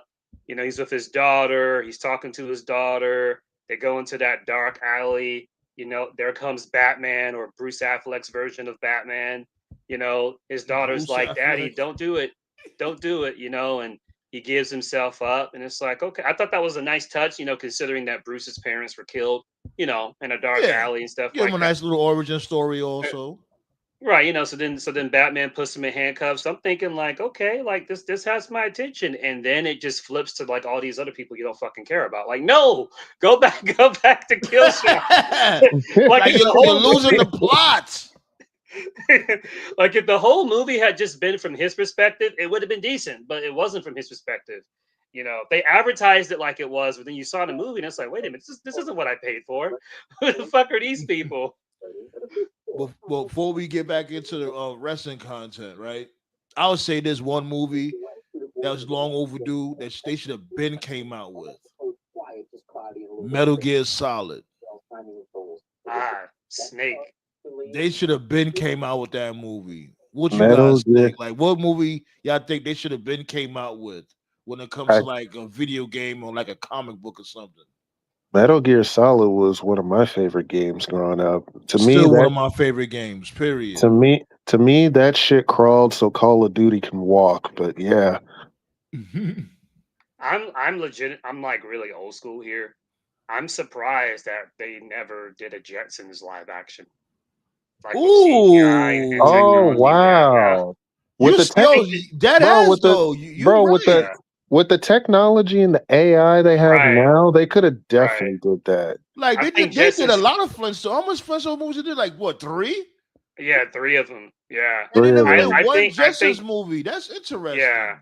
I think the Jetsons is just one of those IPs Hollywood just legit forgot about. That's the only explanation that makes sense. They just Hey forgot yo, about B, it. make a Jetsons movie, y'all. Ah, but Y'all like who would 30 be in years it late. though? But who would be in it though? That's the I have no thing. idea. That's the thing. I don't know. I don't know who would do the Jetsons Yeah, justice that's what I'm though. thinking. Like that. I don't know Yeah. much about these new up and coming Hollywood stars by name like that. Hmm. Let me see if I can think of maybe. Let me And you see. know That's what's probably crazy? why. And that's probably why they never did it. Because who would do it justice? And They will Yeah. have to get some fresh actors. what's Mhm. crazy is they actually did a crossover movie with the Flintstones. Flintstones and the Jetsons. Yeah. That's what's crazy. Yeah, and it was a cartoon movie though. Yeah, but it worked. Yeah, and it's like no, we need a live action one because the Flintstones had like 3 live action movies, and like we just said, like Flintstones and the Jetsons, they was around the same time. So it's peculiar. You have a live action movie for the Flintstones, but not for the Jetsons.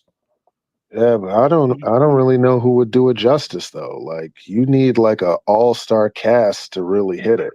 Do you If they really though? didn't, I don't if they think so. didn't, I think the premise. Not like a all-star cast, but like but somebody that could really like make me think like, wow, this dude's really is George Jetson, you know? if they did it now, I bet Rosie wouldn't even be a person. She'd just be like a voice. Just that just intro. That just So it'd be like some. you get one of them motherfucking Tesla bots to be Rosie. Or you can get the girl that played Megan. Shit. Hmm. Hmm. The, Oh, the as a matter girl of that fact, the girl who could probably play a good George Jetson? This dude, Heisenberg. What's my dude name? Oh yeah, the guy that played Walter White. Yeah, yeah, Walter yeah, White. yeah, yeah. What about him as George Jetson? Yeah, mm, he'd be a good George. He'd be a good that'd George. be interesting. Mhm. I would have the girl if we're gonna do Rosie. I would have the girl that played in that robot movie Megan play her voice. Like she works. Yeah, all the Simps would be like, yeah, let's have Sydney Sweeney be Judy. Oh That's what Simps God. would do. Who's Sydney Sweeney? The white girl From where? From where she's from from? Euphoria. Well, Oh, that's what I never she. watched Euphoria. I heard about Euphoria, but I never watched it before. Oh, okay. I heard about it though. Yeah. I know they just casted Liv Morgan for the next season, so No, Flu. The Flintstones is way, way before the Honeymooners time. You remember that movie? Yikes. Yeah. The Honeymooners movie. oh I think yeah. no. I think the first like thing I ever watched when I was young and I knew it was not for kids. It was so silly and it was so over the top. I don't know if anybody remembers it on Adult Swim. It was called C Lab 20. That show was Nah, fucking yo. crazy. When they made I think what was it? It wasn't like the serious cartoon. It wasn't a serious C Lab. It was like when it was like they was joking around and shit. Like it was Mhm. like somewhat of a parody of the actual cartoon. Yeah, That's what you talking about, right? Yo. yeah. That show was fucking great. Even when I was a kid, I was like, "Mommy, were they like on drugs when they wrote this?" I Yeah, didn't because know. they actually had another C Lab, but it was like dead serious. Like it was no joking around and shit. And I guess they did the other C Lab and made it more light and more comedic. Mhm. But that was a good one though. That was a good one though, Tove. Nice pick. What about you, TKO? What movie you think they should have been came out with when it comes to like a video game or cartoon or comic book, whatever the case may be? I mean, I would have said Twisted Metal, but they already got a TV series of that. Oh, Shout thanks out, for reminding me. I gotta start watching. I gotta get back to watching that shit again. yeah, shout outs to Samoa Joe on that one. He's a great sweet tooth. Mhm. He's killing it. Yeah, he really cooking with that one. I would have said Shout outs to Anthony. Hold Mackie. on. Let him finish. Let him finish. No, I know what he's gonna say. Anthony Okay. Mackie. Okay, my bad, my dude. Go ahead. Oh man. Yeah, Anthony Mackie, and he's not even a character in the actual video game. He's like Alice from Resident Evil. Right. Well, who you got? You don't got nobody TKO? You can't think of anything? Because I got one more. Most of the video games movies that are out, they already most of the good ones they did already. So I would have said like make a Dante movie, but Oh, Devil May Cry? Yeah. They actually got it. They got a cartoon on Netflix, as a matter of fact. Do they? Yeah. I ain't get to watch it yet though, but it's there. I gotta check that out because Dante is a dope ass character. Fuck yeah. I love Devil May Cry. Yeah. I used to got all of them too. Oh yeah, Devil May Cry. Okay. You know, I was gonna say I got my second one is a live action movie at Ed and Eddie. Oh God. Oh my God. That should be insane. Have Seth Rogen produce that shit or direct that shit. Oh man. And that's the scammer's blueprint right there, Ed and Eddie. We are long overdue for an Infamous movie. Yeah, I can see them doing a movie for Infamous. They never did an Infamous movie? Wow. What I really miss though, and it's like I feel like we're not gonna get it because Hollywood is like too afraid of money.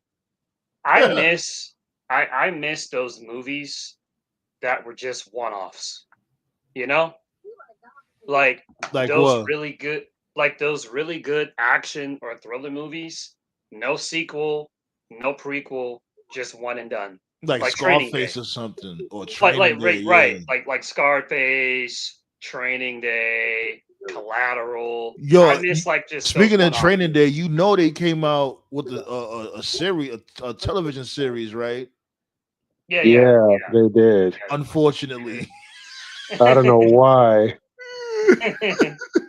I ain't never watched it. I don't know why they did that. a Rush Hour series too, I think. Oh God!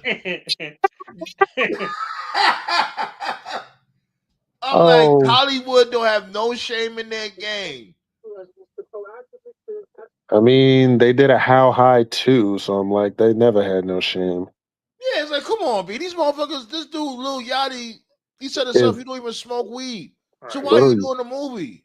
Little Yachty sometimes I hear people say they want a Training Day prequel so they can see how Denzel's character became so corrupt. That'll be great. Yeah, it could be great, but sometimes don't you think not knowing is what makes the movie? You know, it protects like a little bit of mystery to it. If done properly, like a series. I mean, they never figured out why Hannibal Lecter like eating people. So I'm like, nah, I think they did. Didn't they do that for Red Dragon? No. To quote Chris Rock, whatever happened to just crazy. He said, "Oh, that tiger went crazy. That tiger ain't go crazy. That tiger went tiger." Right.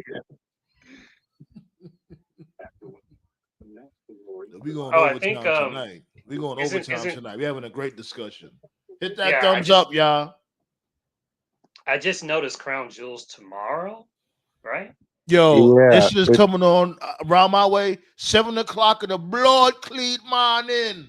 It's coming on at 8 a.m. on my end, which means just when I'm waking up to go to work, I'm not gonna be able to see that shit.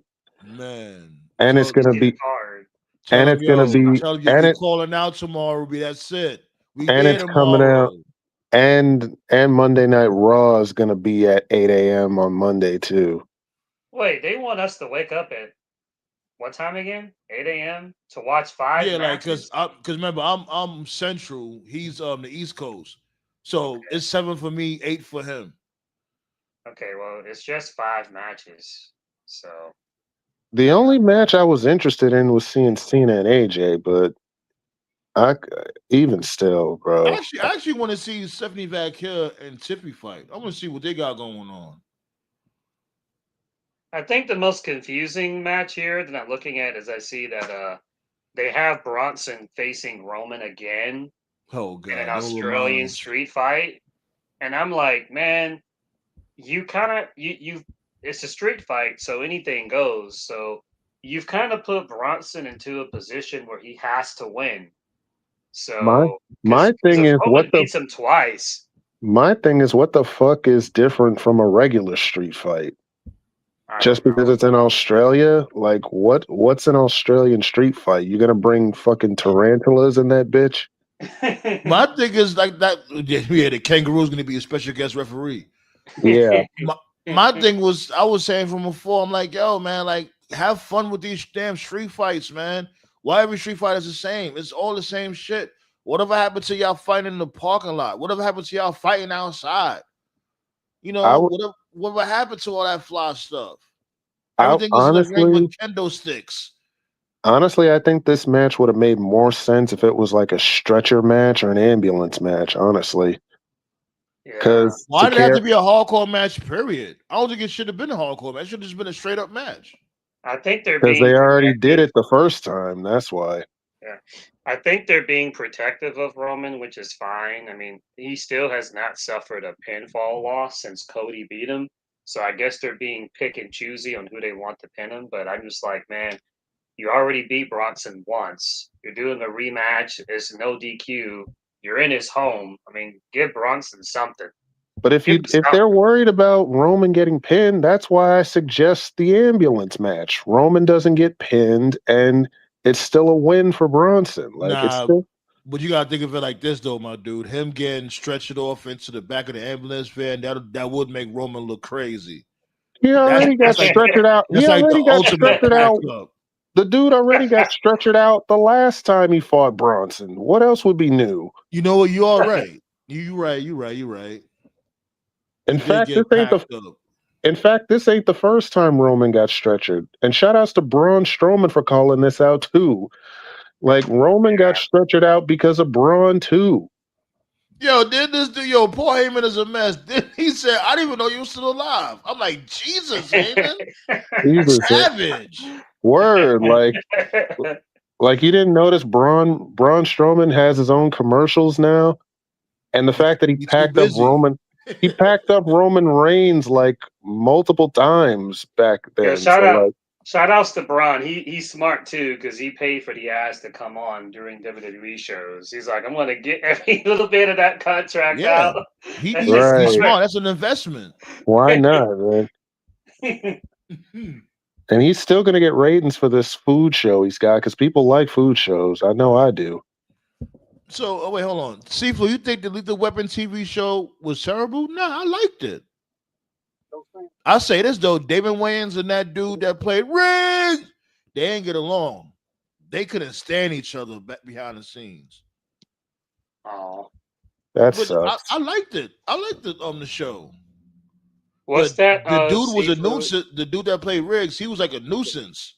So they had to get rid of him. When they got rid of him, that's when they got I think they had got like Steffler to play another cop.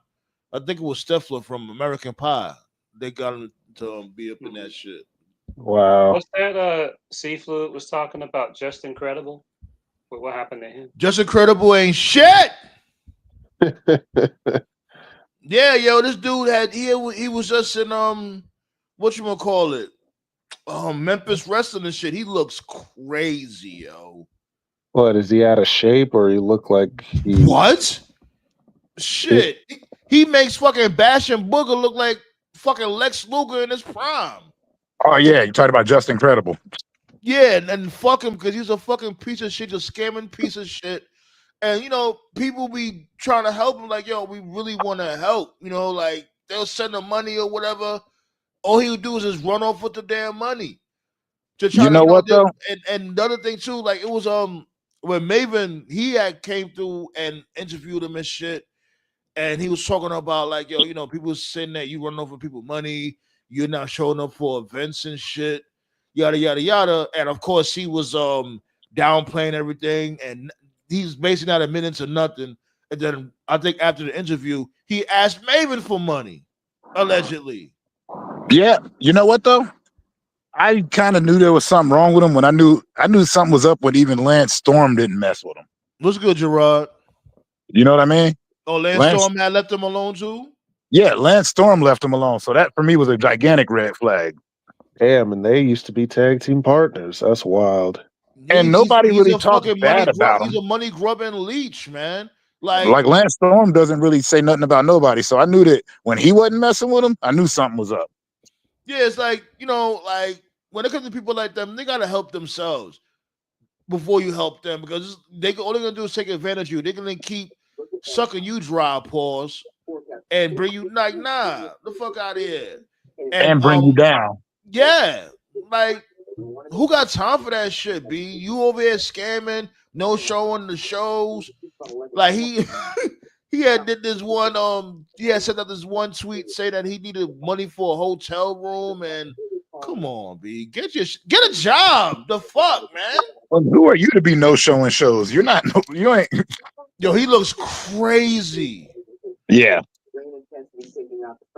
And I'm like, who's still booking this dude for shows? What is wrong with y'all? The dude needs help. Have you seen what Mike Bucci looks like now? Nova let himself go. What? Nova too? Nope. Yeah, he got all fat. It's weird because he was always in pretty good shape. He didn't use the Simon system? Nope. Oh no. Clearly he should have been taking that shit himself, because good Lord. Nah, he went down. I'm sitting up here going, what happened? Meanwhile, Stevie Richards looks great. Yeah, him. He looks like he could go. He looks like he could go another year. Him, Maven, fucking yeah. This man, look. It's hard to feel sorry for a motherfucker that's just sitting around taking advantage of people. I don't care. I don't like when people do that shit. I've always said it, man. I mean, genetics play a part too, but I truly am a believer that you age the life you live. You live a good life, you age good. You live a rough life, well, case in point. Hold on, Bo. This dude, Uncle Holly's not here tonight? Oh no, he wasn't there. No, he wasn't there tonight. See, Nikki Cross carrying the lantern. You know what? Nikki Cross is short in person. When I saw her at the NXT show. She's like going like what, 5'3"? If that. I mean, I think she came up to like right below my chest. That's crazy. She's definitely shorter than Solo Sikoa, so yeah. Yeah. Now she is short. Cool person though, but really short. Oh yeah, before you had pulled up, we were talking about like movies and all that. And what movie you think should have came out, like when it comes to like a comic book movie or a video game movie? Ooh. Oh, please. Metroid. I've been waiting for Metroid forever. Wow. Wow. I almost forgot about Metroid. That's crazy. That's like one of the big Nintendo games that never get anything. Like Legend of Zelda at least had a cartoon series. Samus Aran was never put on anything. That's another one that should come out with a movie. Fucking The Legend of Zelda. They got one coming in 2 years. Yeah, it's in the works. They've been saying that shit for like 10 years now. No, it's but Mario Brothers hit. Since Mario Brothers made $1 billion, they're willing to take the risk. Yo, Mario Brothers, I can't wait for part 2. You see the trailer for part 2? I have not yet. Yeah. Yeah, I've already mentioned it. That's the next big trend. The next big trend is video game movies. It's just that Hollywood hasn't figured it out yet because they look down on gaming. But the benchmark is there. You got the Sonic movies, you got the Mario movies. The Mortal Kombat movie, opinion aside, the one that came out, the one that came out in 2021, it did all right. The Street Fighter one, if it's good, that can be part of it. But that's the next trend for sure. Yeah, People shitted on the second one, not the second one, the first one because of Cole. I'm like, Yeah. if you take Cole out the equation, man, look, I like the first Mortal Kombat. Sub-Zero was like the fucking Terminator in that shit too. Yeah. Right. And to those who don't know, because I've already talked about the salmon, it was so fucking stupid, and the guy got fired now. That's why he's gone. The reason they put Cole in there, the main character of the first movie was supposed to be Johnny Cage. For whatever Yeah. reason, the director of the movie just had a fucking hate boner for Johnny Cage. It was like, I'm not gonna put Johnny Cage in this movie. Why? I have no fucking Like idea. motherfucker, he's like it's Mortal Kombat. What the fuck you mean? You're not gonna put Johnny Cage? Yo, he should have fired him before he even started. What? Who says Hey, that? That's Can I like ask saying y'all like, something real oh, quick? that's like saying, oh, I'm not gonna put Liu Kang in this movie because I don't like him. So then don't do the fucking movie then, goofy. Did y'all see? Speaking of the video game adaptations that have actually been hitting, have y'all seen Castlevania on Netflix? Nah, not yet. I heard about It is I worth heard it. It is worth it. yeah, I heard it's doing really good. Really good. Yeah, I it was did great. telling- Like both of them, both versions, Castlevania and Castlevania Nocturne. Oh, so it's two of them on there? It's 2 series. Yeah, the first one is all about I thought it was only Trevor one. Belmont and Alucard, and then the second one is all about his descendant. It only made me mad because I'm still waiting for Simon Belmont, the original character of Castlevania, to show up. What? So they got two different versions of Castlevania and Simon Belmont ain't show up yet? Nah, the only time he's ever shown What? up was in a cartoon called Captain N and the Game Masters in the Yeah, that late dude, 80s. yo, he was funny. He was like, "Oh my god, I am just so glamorous with this." I like when he pushed the princess into the monsters to run away. He's like, "I'll protect you," and they came. He threw her straight to them and ran. So Ballet said Nikki Cross is actually 5 feet straight up. Yeah, I believe. Yeah, like I said, she is short. I'm like 6 feet, so Yeah, me too. Horizon Zero Dawn, PlayStation. I heard of Horizon Dawn will be a great. It's movie, a good game. It's a good game. but don't make no Angelina problem. Jolie to start shit. And Angelina Jolie ain't doing nothing. She's too old to be Aloy. Yeah, She always be Laura Croft. That's it. Right. I didn't even like her as I that. heard, But I heard HBO is going to be doing they'll be doing a live action adaptation of that soon. So they already did The Last of Us. So I imagine they'll do what's that one's really popular? The Ghost of Tsushima. Is that what it's called? Yeah. Hell yeah. The they'll Ghost of probably come up with that Yote too. came out. All right, I got a wild few card days one ago. that should be a movie, but they won't do it. Either Final Fight or Streets of Rage. I don't care which one. Oh, both of them. Both of them. Streets of Rage and Final Fight. Yeah. Wow. No, that's silly, but I don't care. That's my wild card. That's not silly at all. I love both. Yeah. But Metroid is like they tried to do it. Like they tried to do it, but they said it would be too dark. Like every director's like it needs to be dark because of the material. And they even made a manga out of it. But even the people were like, that's not Samus. Because you got to get Samus right, He's a badass bounty hunter. Yeah, the problem with Metroid is like Other M ruined like any chance of a movie happening because when you have a silent protagonist, people have their own ideas of like what the character would or wouldn't do.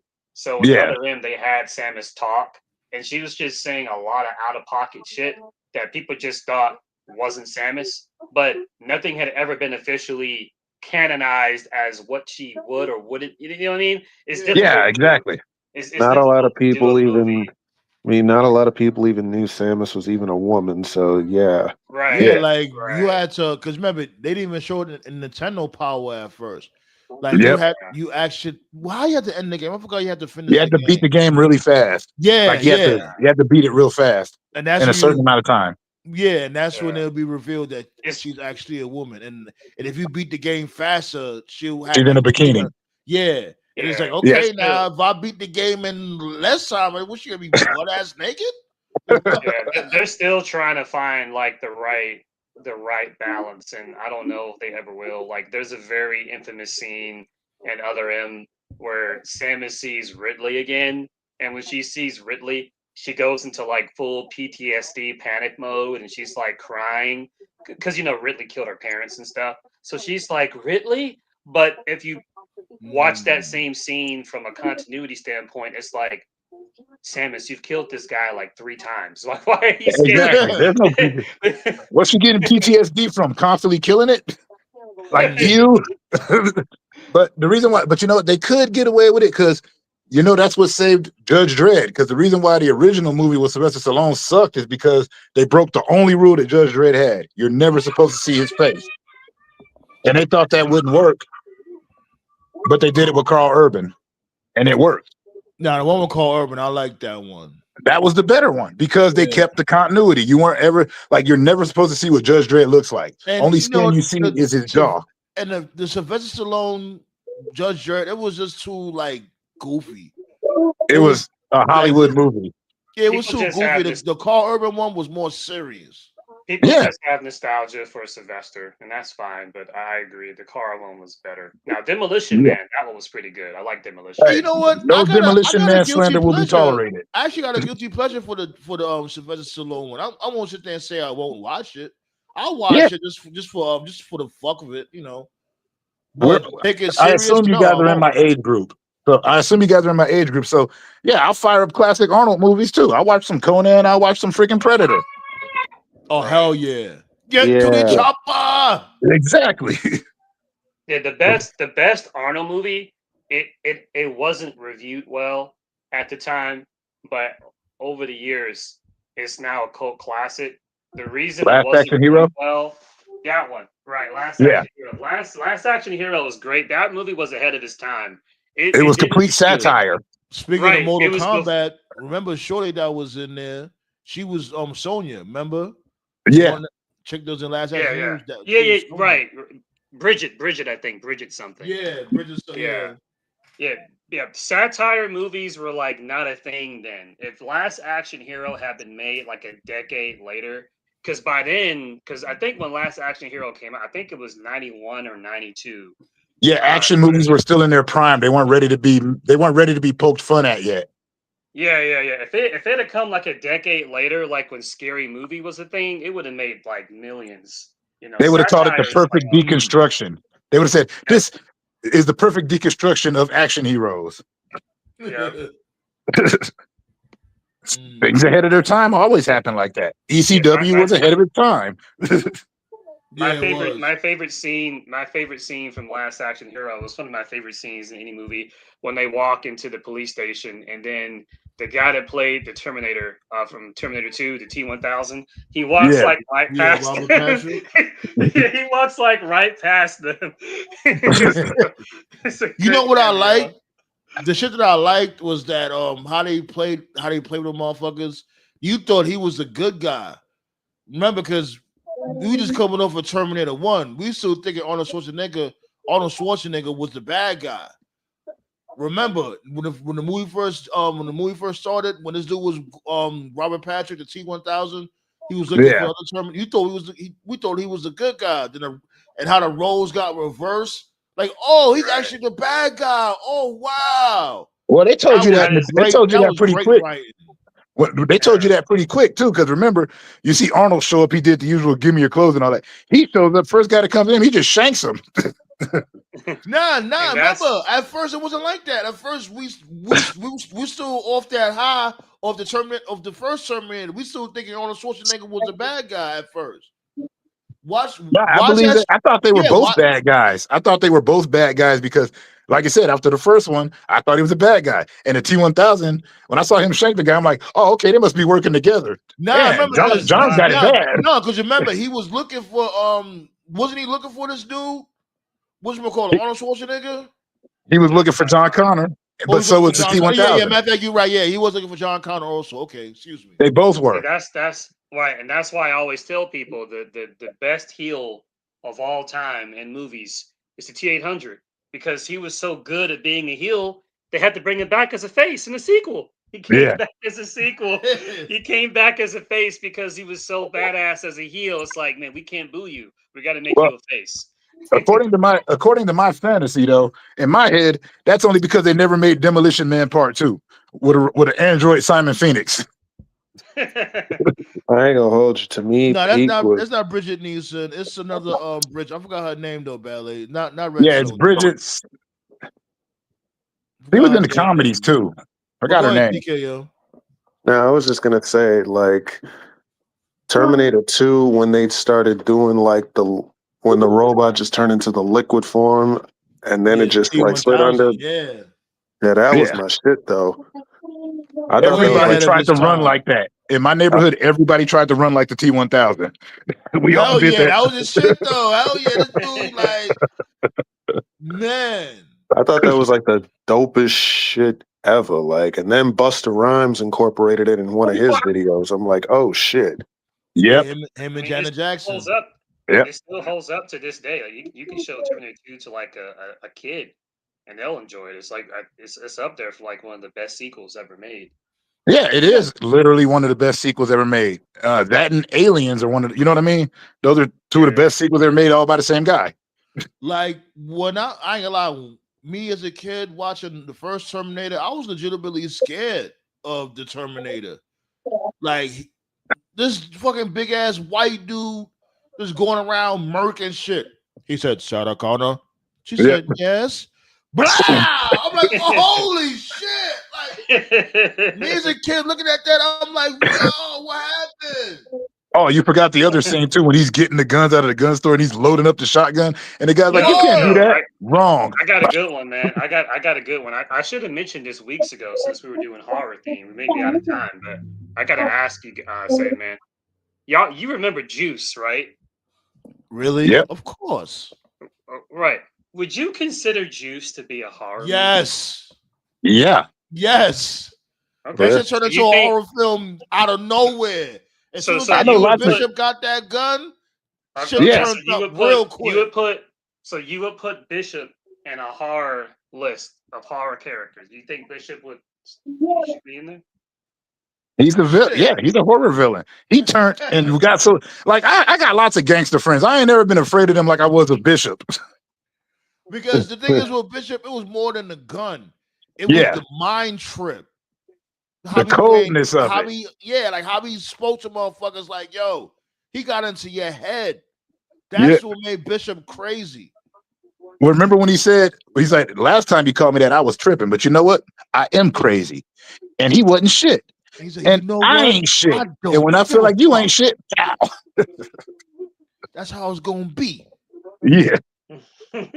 Like he got into your head. He made you think like, nigga, I'm the problem now, nigga. And I got infinite ammo. The fuck?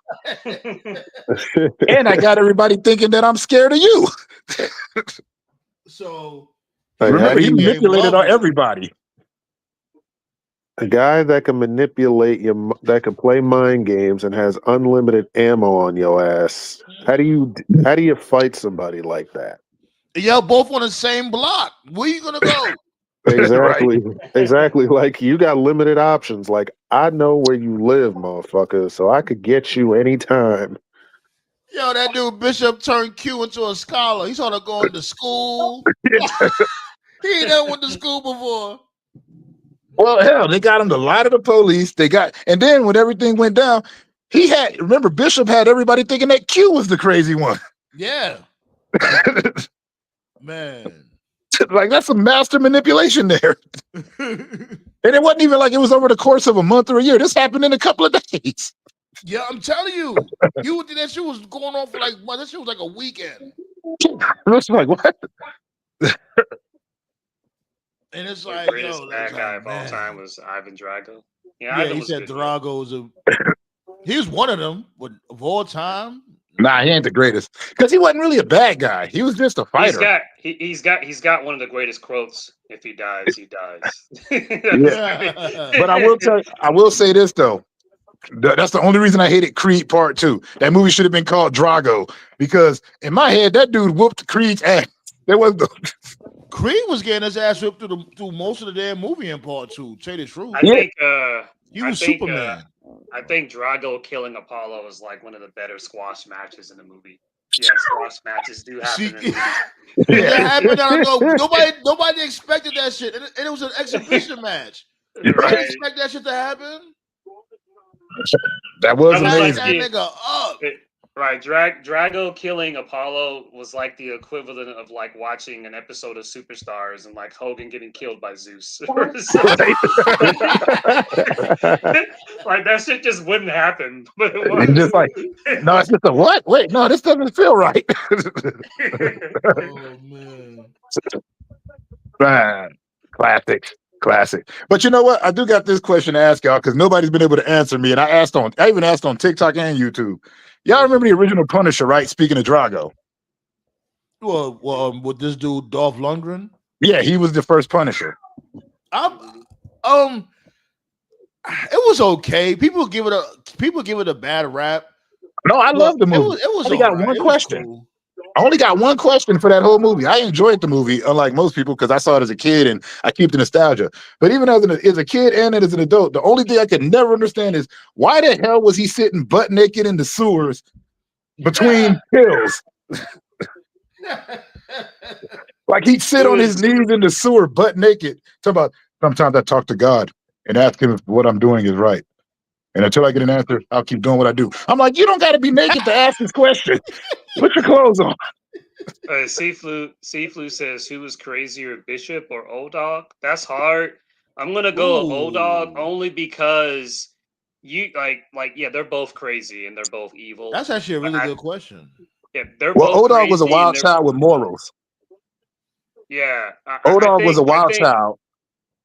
I'm gonna give the edge to O-Dog only because like O-Dog was so fucked up. He was killing people and then being like, "Hey, you want a burger?" Like as if like O-Dog was definitely reckless. He was, but damn. Bishop was methodical. Bishop was like, methodical. He was more calculated. O-Dog was just that's why O-Dog doesn't really get master villain. He's a great crash out, but you don't go and play everybody your freaking security tape. But that's Bishop wouldn't have done that. But Bishop was a crash house too. Remember when he was in the elevator, he's like, "What you gonna do? You gonna shoot me in the elevator?" And Bishop upped the blick on this dude, like, "Yes, motherfucker, yes." Well, time was running out at that time. He already knew that the jig was coming up. Right. So that's an interesting question. I'm gonna have to do like a poll pause when it comes to that question and see. Yeah, they're what both. The percentage Yeah, would be. They're both scary in their own ways because, like, because obviously, like Bishop had crashed out at the end, and I'm just like, okay, like, what's the end game here? Like, what if Bishop had killed him? Then what? Or did he think that far? I don't think he thought that far. I don't think he cared. See, look, Black Star got another interesting one. Nino Brown.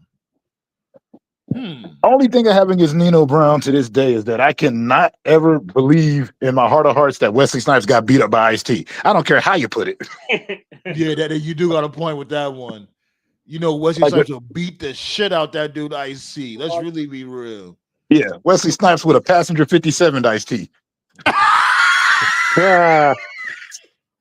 Always Nino was great, and New Jack City is great. And as more years go by, more people put respect on New Jack City because for a long time, New Jack City was just dismissed as a black movie, and it's like, no, New Jack City is not a black movie. New Jack City is a mafia movie, just like Scarface. It's definitely a black movie, though. Let's not do that. Yeah, but it's a drug movie. It's a movie about a drug lord, just like American Gangsters, just with black people. You know, so what I'm saying is it needs to be in that same conversation. People need to put New Jack City in the same conversation as a Goodfellas. Oh yeah, definitely. As a Scarface. But they'll never want to. I don't know why they. Well, we all know why they don't want to give it. Right. Yeah. It's like, let's really be real. Like when it comes, like what you said, like when it comes to like the Godfather and shit, like that's our Godfather, New Jack City. Yeah, Nino Brown. Yeah, Nino Brown, Bumpy Johnson. That's our Godfathers. Yeah, but. Like, I think King Tone said it best. He said, oh, they love a bad guy. They love the Bunny and Clyde. They love the Scarface. They love all that, but only if they're white or white passing. Sounds about right. He's like, because otherwise they're just street gangs, even though he did run his own mob. We're not going to do that, Blaze. No, they were not. They were two different people. Please don't do that. I hate when people came up with that silly theory. Like, they were two different people. No, they weren't. They try to spin up that narrative from because no. They try to say No. like Old Dog was this dude's guilty conscience. Like his we have the angel and the devil on your shoulder. Old Dog was Yeah. the devil on Kane's shoulder. No, Not he much. And that's great. That's great, but they didn't think that far ahead. wasn't. Yeah, not much scared me as a kid. It took a lot to scare me, but one of the few characters in fiction that did scare me was Mr. Sims, the funeral director from Tales from the Hood. That character scared the crap out of me as a kid. And then Well, he's in the the movie, freaking devil. right. Welcome to hell. Motherfuckers. Yeah, that's a classic though. People don't give Tales from the Hood enough credit. Right. They made David Allen Greer. David Allen Greer was terrifying in that movie, and I never thought of him as a scary dude. Yo, he really had hands rated for everybody. Yeah, He was beating up his son, beating up his wife, beating up the teacher. That came to This dude help. was mad nice with the hand skills. It's not whooping supposed everybody. to be funny. It's not supposed to be funny, but like that dude at the end also made me laugh. The one that was dying, he was like, "I don't give a fuck. I don't give a fuck." And they're like, "We don't give a fuck either." Yeah. We don't give a fuck neither.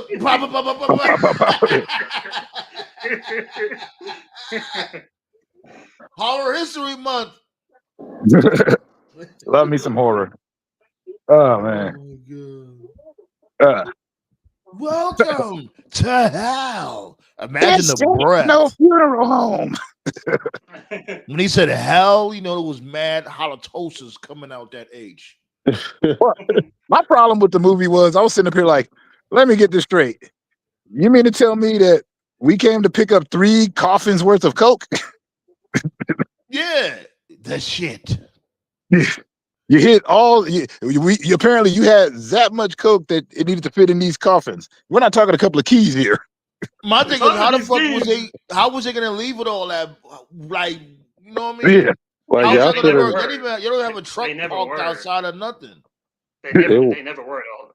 I think the whole thing, like from like in all seriousness, I think the whole thing, like they were already dead from the very beginning. So it's like Of they course. were in limbo.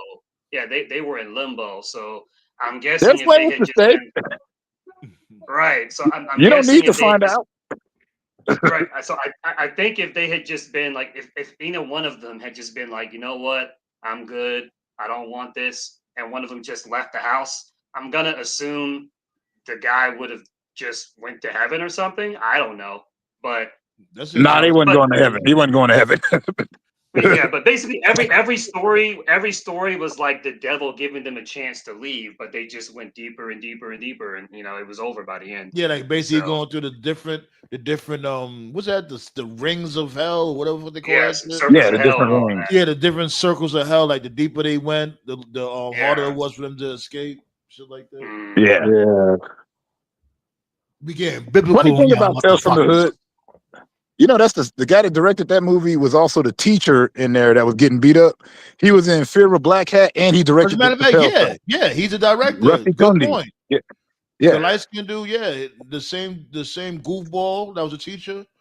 Yeah, like, he deserved to get his ass whipped. And it's like, yo, my dude, call ACS or something. If you think something's not really right, call ACS. You trying to be a hero and shit. Think you about to get some ass. He got some ass. He got his ass whooped. He got his ass twisted. I'm so sorry, Black Star. I've never seen Candyman. I gotta watch it. I've heard it's really good. I gotta you never seen Candyman? Yeah, man. Wow. Rest well to Tony Todd, B. Yeah. Right. Yeah, Tony Todd played that role to a T, man. I'm telling you, how? Just imagine the breath. Yeah. Well, that was Clarence Williams III who played him. Yeah, but Tony Todd was Candyman. Yeah. But also give him props. That's Link from the Mod Squad. He was the one that made Solid popular in the 70s. Solid. Yeah, that was him. He was Link. Like, The cool like, one. like this dude Nate Sage. You remember the Mod Squad and shit. You ever wanted to know Tony Todd's commitment to the Candyman character? Those were real bees he was covered in. He also got in his contract like $1,000 for each thing. He did Yeah. he did voice act Venom in the last Spider-Man game, but only like 10% of it made the game. So they still got 90% of his lines just, in the cloud. Maybe we'll hear him in a future game. Yo, you remember, this dude Tofat tore that game to bits when it comes to the storyline. Spider-Man 2. I will still tear that game to parts, but it's all good. I mean, they're I doing the like Wolverine game now. I hear what you I definitely hear what you mean. I definitely understand where you was coming from, but I love that game. They Spider-Man just 2 rushed is it. fucking fun as hell. That they rushed it. Like they rushed it for a holiday release. That's what happened Yeah. because they were supposed to release the game. I think it was going to be February or March, but then Sony pushed them to release it earlier so that it could make the holiday sales, and so it came out in November instead. There was just a lot of stories, like the gameplay. Yeah, the gameplay was really good. I don't have any negative things to say about the gameplay, but the story just had too many inconsistencies. It wasn't well resolved. Too many loose ends. Everything wasn't connected like the first game was. And then they got hacked, like the Insomniac company. They got hacked. There was like a big leak in real life, and then they tried to blame the leak on why the game was the way it was. And then they tried to make Mary Jane. They tried to make Mary Jane like less attractive. They like nerfed her. There's a bunch of other stuff that happened. I'm not going to say it because I don't want to get you deplatformed, but it was a mess. But I'm not going to talk about any of that. I just personally thought that the game was half finished, but it wasn't a bad game. It wasn't a bad game. No, it wasn't. No. But I know what you mean, because like when it came to like the story and shit, like Miles wasn't really the main focus like that. Like he was there, but he wasn't really like the main focus. He was just like, there. Yeah. Yeah. And right. This dude had passed him the passed the torch to him. So Peter Parker passed the torch to him, and it was like, my dude, that was the whole point of this from Jump Street. He was to pass the torch to him from the beginning of the game. Yeah, it didn't feel earned. Like, I'll give you an example, and I mean, whatever. I'm sure most people have played the game at this point. I'll give you an example, right? The first game. How do you start? Take it easy, Anubis. When you start the first game, Peter's living alone. Aunt May is alive. He's not with Mary Jane. And his friend, Dr. Octavius is one of his close friends and stuff, right? Then when you end the first game, Aunt May is dead. He's back with Mary Jane, and Dr. Octavius' best friend, his mentor, knows he's Spider-Man. So look at all the stuff that happened in the first game. Then you look at Spider-Man 2. What's the main plot for Spider-Man 2? Harry's sick. He's in a coma. And then he wakes up. How does it end? He's back in a coma. Nothing was accomplished. I thought they actually pulled that story out of thin air. But actually, it was from the comic book. It's actually canon. Because I was like, wait, hold on. What? Harry, spoiler alert. I was like, hold on. Harry got the symbiote suit. What in the fuck did that happen? So I did my research. But come to figure out, he did use the symbiote suit to help heal his condition. Yeah. So he starts the game in a coma, and then he ends the game in a coma. So it's like nothing changed at all. And then there was the subplot with Miles at the beginning of the game, because Miles doesn't really have much to do in the game. And no, then he one don't. of the few subplots, right? And then one of the few subplots he does get is he seems to not be as interested to go to college like Peter was. So it's like, oh, okay. So is he not going to go to school? Is he going to go to school? Like, what's he going to do? And it's just dropped. It's never mentioned or brought up at all for like the rest of the game. And the only other plot he gets is the negative guy, Mr. Negative, that guy. Like that well, that was really fine. That was really his main plot. Like he wanted to get revenge for his father's death from this dude, Mr. Negative. But like all right, it's hard to explain because there was times where you can't switch when it comes to during the gameplay. You could switch from Peter Parker to Miles Morales, but it was like Peter Parker took up most of the shine. Mm-hmm. Yeah, and most of the quests that Miles did get, because Peter and Miles, to anyone who hasn't played the game, like they both have their own. Like there's some quests that either one of them could do. So the only difference is dialogue changes, and then there's like side quests that's like exclusive to Peter and side quest that's like exclusive to Miles. Yeah, Most like of when it this, comes to like most of like when it comes to solving puzzles and shit, they'll have yeah, this dude Peter Parker do it. Like when it comes to environmental puzzles, mhm. they'll have Peter Parker do it. And when it most of comes to like go ahead. yeah, I was just gonna say like most of like most of the big side quests that like feel like actual Spider-Man shit, Peter gets. Like there's one side quest where he teams up with the Yuri chick from the first game, and a bunch of Right. stuff happens, and then you find out this guy you're fighting is gonna be like, oh, okay, this guy's gonna be Carnage. Okay, so it's like planting seeds for like I guess the next game or whatever. Right. But the vast majority of Miles' quests, honestly, it feels like cut content from his own game, because he had his own game that came out before this. It's like just slice of life stuff. Like one of Miles' side quests was like, I think like someone stole something from a museum or something, and like Yeah. Miles has to like get it back, and it's like okay, like that's fine and all, but like the city is being overrun by like fucking aliens. Isn't there more important things to do at this time? Right. The whole damn by the symbiotes, because the symbiotes don't have hosts. So they just going Right. around just wrecking shit. They got big Gameplay's ass fine, though. symbiotes, they got little symbiotes, skinny symbiotes, mad brolic symbiotes, all different shapes and forms or whatever. But I like the game nonetheless. I love it. But I get what you're Yeah. saying. Oh man. But fucking another person, didn't this do Eddie Guerrero birthday just passed? Yeah, Eddie? Eddie Man, Guerrero. man. Yeah, Eddie Guerrero's birthday was yesterday, Viva and la no, raza. Oh and yeah, it Nove- was. It was. and November will mark 20 years since his passing.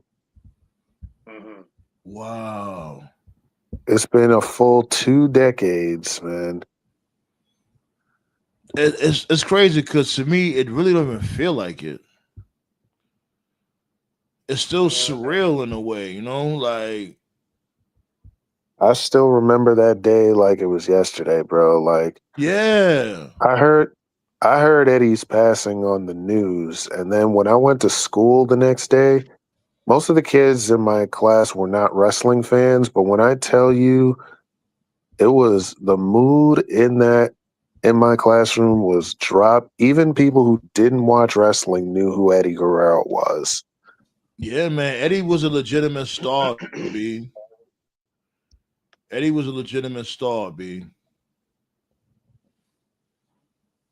Yeah, I remember the day pretty well. It fucking sucks, B. I went to school just like TKL did, and it was a rainy, kind of gloomy day where like it was going to rain. And when I went in campus, it was very quiet, and I was like, something's off. It was a different kind of quiet. Then I saw my friend Al, and he was like, "Oh, you didn't hear?" And I was like, "Hear what?" And he said, "Eddie passed." And I was like, "Eddie who?" Because that's like your first reaction. I know it sounds dumb, but when you hear Exactly. about Yeah. a passing of someone, right, because I was kind of in denial about it. I was like, Eddie who? And he was like, Eddie Guerrero. And I was like, that can't be right, because he was on the last SmackDown with Mr. Kennedy, to the chair shot. He was there, So I was like, that can't be right. That can't be right. Then I went to the library and I'm just looking up information online, and they were saying they had found them in a hotel. And I was just in denial about it all day. I was like, that can't be right. It's got to be a hoax or something. And that was a long day. It was a very, very long day. And, then they had the Raw as Eddie tribute. And, that was when I knew. I mean, I already knew, but it confirmed it, So. Yeah, man. And didn't he pass in Chavo's arms? Yeah, he did. Yeah. Mm-hmm. Oh, Chavo thinks if he had gotten there, Chavo thinks if he had got there like a little bit earlier, it would have made a difference. But I don't think it would have. His heart had given out, I think. Because did he relapse? Nah, he didn't relapse. This was around the time where Eddie was really like recovering, on the road to recovery. Yeah. Well, what was happening was in that last year of his life, and you can see it too if you go back and watch some of the matches. And his own words, there were nights where he just couldn't do anything. You know, Yeah. like I think Bubba told the story in Yeah. one of his Well, things where him and Kurt. Yep, I heard about that shit. And they had like a yeah, lumberjack match, and like Eddie they just did. couldn't do anything. Yeah. And so he knew something was wrong, but he didn't know what was wrong. So at that point, and I'm guessing it would have been earlier in the year, I imagine. So when he sensed that something was wrong, he should have went to Vince or whoever and been like, "I need to go to the doctor and get checked." So that's when he could have had his life saved, but he didn't. There's also one match too, um, the one where he fought Benoit at One Night Stand, the first one. There's a spot in the match where Eddie just goes outside the ring and he just kills time for like 3 minutes. It's really weird. But it's hard to notice because that was the first one night stand, and so the crowd was just chanting a bunch of random shit at the WWE superstars that was on the balcony. Remember, JBL was there, Yep. Angle was there, Edge was there. So the crowd was like so rowdy that they were not shitting on the match like they would have if it had been anybody else in the ring. Right. And then like when Chris beat Eddie, I think Eddie tapped out. And when the match was over, Eddie and Chris looked at each other, and Eddie said something like along the lines of, "I owe you one." Like Eddie knew the match was not good. So, but it's crazy because that same year he had the match of Rey Mysterio at Mania, which was great. He had that, what was it, custody of Dominic ladder match at Yeah, SummerSlam. Right, that match was great. So he and had great matches that year. and he But had yeah, the. I remember his last pay-per-view match was against Batista. I remember that. that was a good match too. Yeah, he Yeah. had that. He had a rivalry going on with Batista. Remember, he took his Mexican food. Yeah, He was like, "Hey, what happened, Eddie? Your stomach was messed up earlier. You don't need this. Come on, give me that." That food did look good too. I kind of question that delivery guy though. Like he pulled out tortillas out of nowhere. Like, Oh man, Eddie. Eddie Guerrero, man, he was that dude. I want to wait. Hold on. What's this dude at? You see what this dude Dom had posted, right?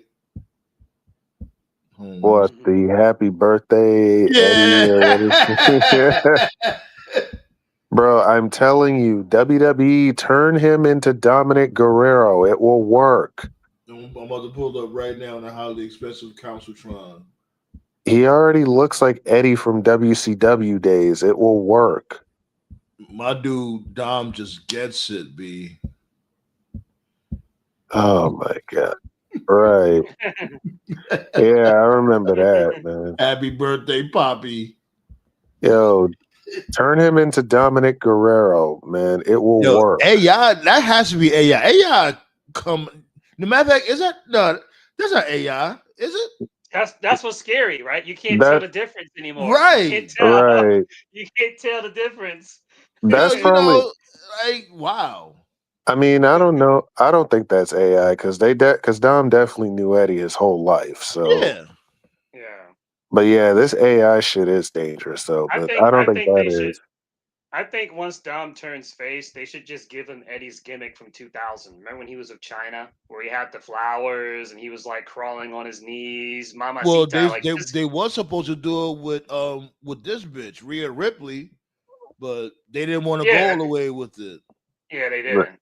They did. They tried to do it with Liv, but Liv got hurt. So which works better because they actually shared an on-screen kiss. So yeah, and it's like, man, look, if I was Dom, I would have told my fiance, would have like, look, hey.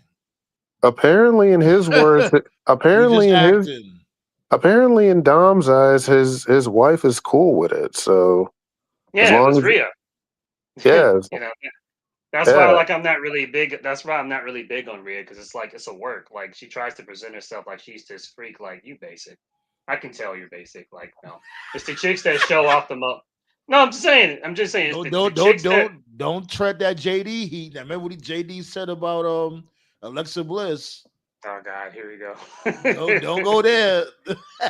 I mean, She's he practically called her a slut. So I don't think he's he gonna just go. lay there and just take it. I'm like, God damn, my dude, you wildin'. Jesus, man. I don't know Well, no, I where he wasn't. I got wasn't that gonna from. go that far. I just don't think that. I just don't think that Rhea does that behind closed doors, and that's fine. So Isn't she a gamer? She look like the type that she just want to just go somewhere and play her video games. I yeah. don't know if she's a gamer, but yeah, apparently Dom's wife is cool with that because like as long as he doesn't bring it home, she's good. Yeah, like she knows, like he has a job to do. Like, yeah, he's a wrestler, but let's really be real. We all know that they still play part in acting. Yeah, I'm sure she's like I can tell. I'm sure she's like tell the difference between work and home and keep work from home. Don't bring your work home with you. I guess Yeah. that's it. That's really it. Okay, I'm up to the part now as Zelina Vega pulled up. Look like she's about to give this dude Damian Priest some top. Jesus. Technically, storyline wise, Dom is Eddie's kid, but Ray's son by adoption. That was the story they told. Apparently, Dom also did an interview about that match. Apparently, Bruce Pritchard wanted to hang him from a cage instead of a briefcase. Mm. I'm like, Bruce, that fireball spot was sick. Mhm. I just see the yeah, fireball spot just now for the first time. And I like how they did this shit right in front of the people. That they needed that moment. That was a moment. Good on them. Good on them. That was good shit. That was good. See, like I was saying, motherfuckers like, oh, nothing ever excites you, Sandman. You always be bashing the product, Sandman. Like, nah, I just want fun and good shit. That's it. That was hot. right. It's not that difficult. Mm-mm-mm. Shit, we go 3 hours. Damn. Yeah, I ain't gonna lie. We've been cooking. This is a really Right. fun show. This show was fun. Before we get up out of here, though, I want to switch things up. I normally do the bum out of the week, but tonight we're gonna do bogus behavior. Got to fire up bogus behavior real quick. While I fire it up, what's your match of the day, TKO? Oh man, and just in honor of Eddie Guerrero, I'm gonna go with his match with Lesnar when he won the title. Because I remember watching that as a kid. That was one of the first few times I cried watching wrestling because I was so happy when Eddie won that title. I was like, yes. Because I'm a kid, I did not think they were gonna pull the trigger, but I was like, Nobody did. Because at first we like, come on, Brock Lesnar versus Eddie Guerrero. What are we doing here? We know damn well this dude's not being no damn Brock Lesnar. But he actually won. And not only that, it looked believable. right. It wasn't no type of shit like, oh my God, I'm just gonna bum out over every little thing. Nah, he systematically broke him down. And it made sense how he broke Brock Lesnar down. Right. And like it was a typical like powerhouse versus the speed type match, but it was also a technical match. I appreciate y'all. We appreciate y'all. Thank you, y'all. Thank you. You know what I'm saying? They're enjoying the show too. Be word up. Hit that thumbs up too. Hacksaw Duncan style. Oh. But I'm about to pull up the bogus behavior on the highly super duper highly expensive Countrytron over here. Here we go real quick.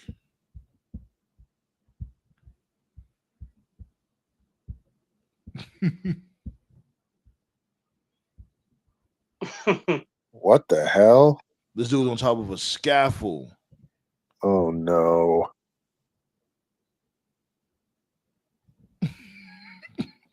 Oh my god. Oh no. Yo, they love throwing people off scaffolds, don't they? Jesus. Oh man. Like it looked like he was in a completely different ring and threw him into another damn ring on top of a couple of tables. You almost missed the tables. Yeah, he did. That shit would have been ugly. Oh man. Oh yeah, there you go. TKO Blaze, what about your upcoming video, B? Yeah, my new music video, it drops on Monday. Be on the lookout for that. The continuation to my Rock My World video. Should we have low soap? I don't know what Tofan went. Yeah, we know what time it is, though. Yeah, we about to fall back anyway. And yeah, man, make sure y'all check that out, B. My dude about to come out with his new video. And yours truly got that track Memoirs out everywhere, ASAP. Run those numbers up, B. It's on every single streaming platform. And it's even also on YouTube, B.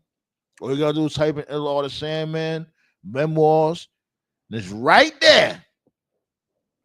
Yes, sir. You know what I mean? I'm about to play it. I'm about to play it before we get up out of here, too. I'm gonna play this shit out. And this weekend, oh man, I don't know. I'm not too sure.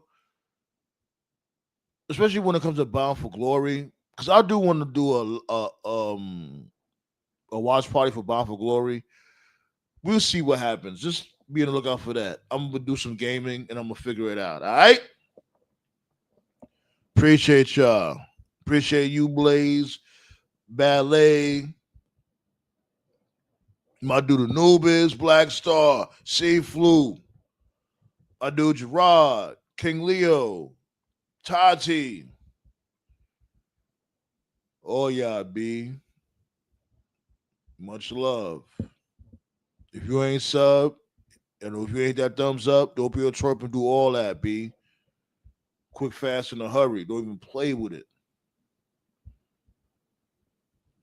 We can get up out of here. And like I said, Memoirs everywhere. Let's get to it. Telling you, B.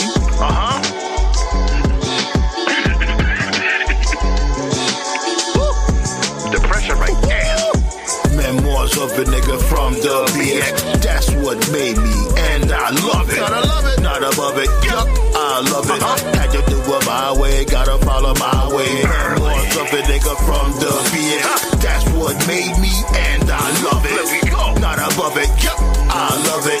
Had to do it my way, gotta follow my way. Growing up in the Bronx, there was adventures. Shit get litty, especially in the summer. Barbecues popping off, satisfy the hunger. Then play space, make sure you're done up. Time to pack it up, leave the table. When I was young, shadow puppets was cable. It's no fable, times is unstable. Meal portion, the same size of a ladle. Had to go to the pantry to get the grub. Sometimes wash my clothes in the bathtub. In the blizzard, a nigga had to walk to school. It didn't matter, that's what we had to do. In ghost sound ciphers on the fucking room. Smoking hydro, make the cops come through. They be doing the most for a fucking roach. I hope they don't approach, amen toast. Memoirs of a nigga from the BX. That's what made me, and I love it. Gotta love it. Not above it. Yup, I love it. Had to do it my way, gotta follow my way. Memoirs of a nigga from the BX. That's what made me, and I love it. Not above it. Yup, I love it.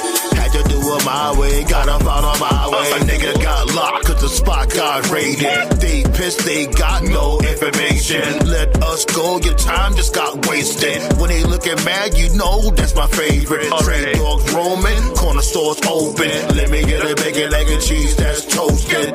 I'm posted, waiting for the fucking bus. Just to go to a job that's fucking tough. What's this on my check? That's not enough. Let me get a meat cleaver, run amok. Turn savage, far from the average. These bills I'm having with steak and vanish. I thought I'd play for the New York Knicks. It didn't happen. bitch. In the projects, bitches used to suck my dick. In the staircase, and this stank like piss. That ass though.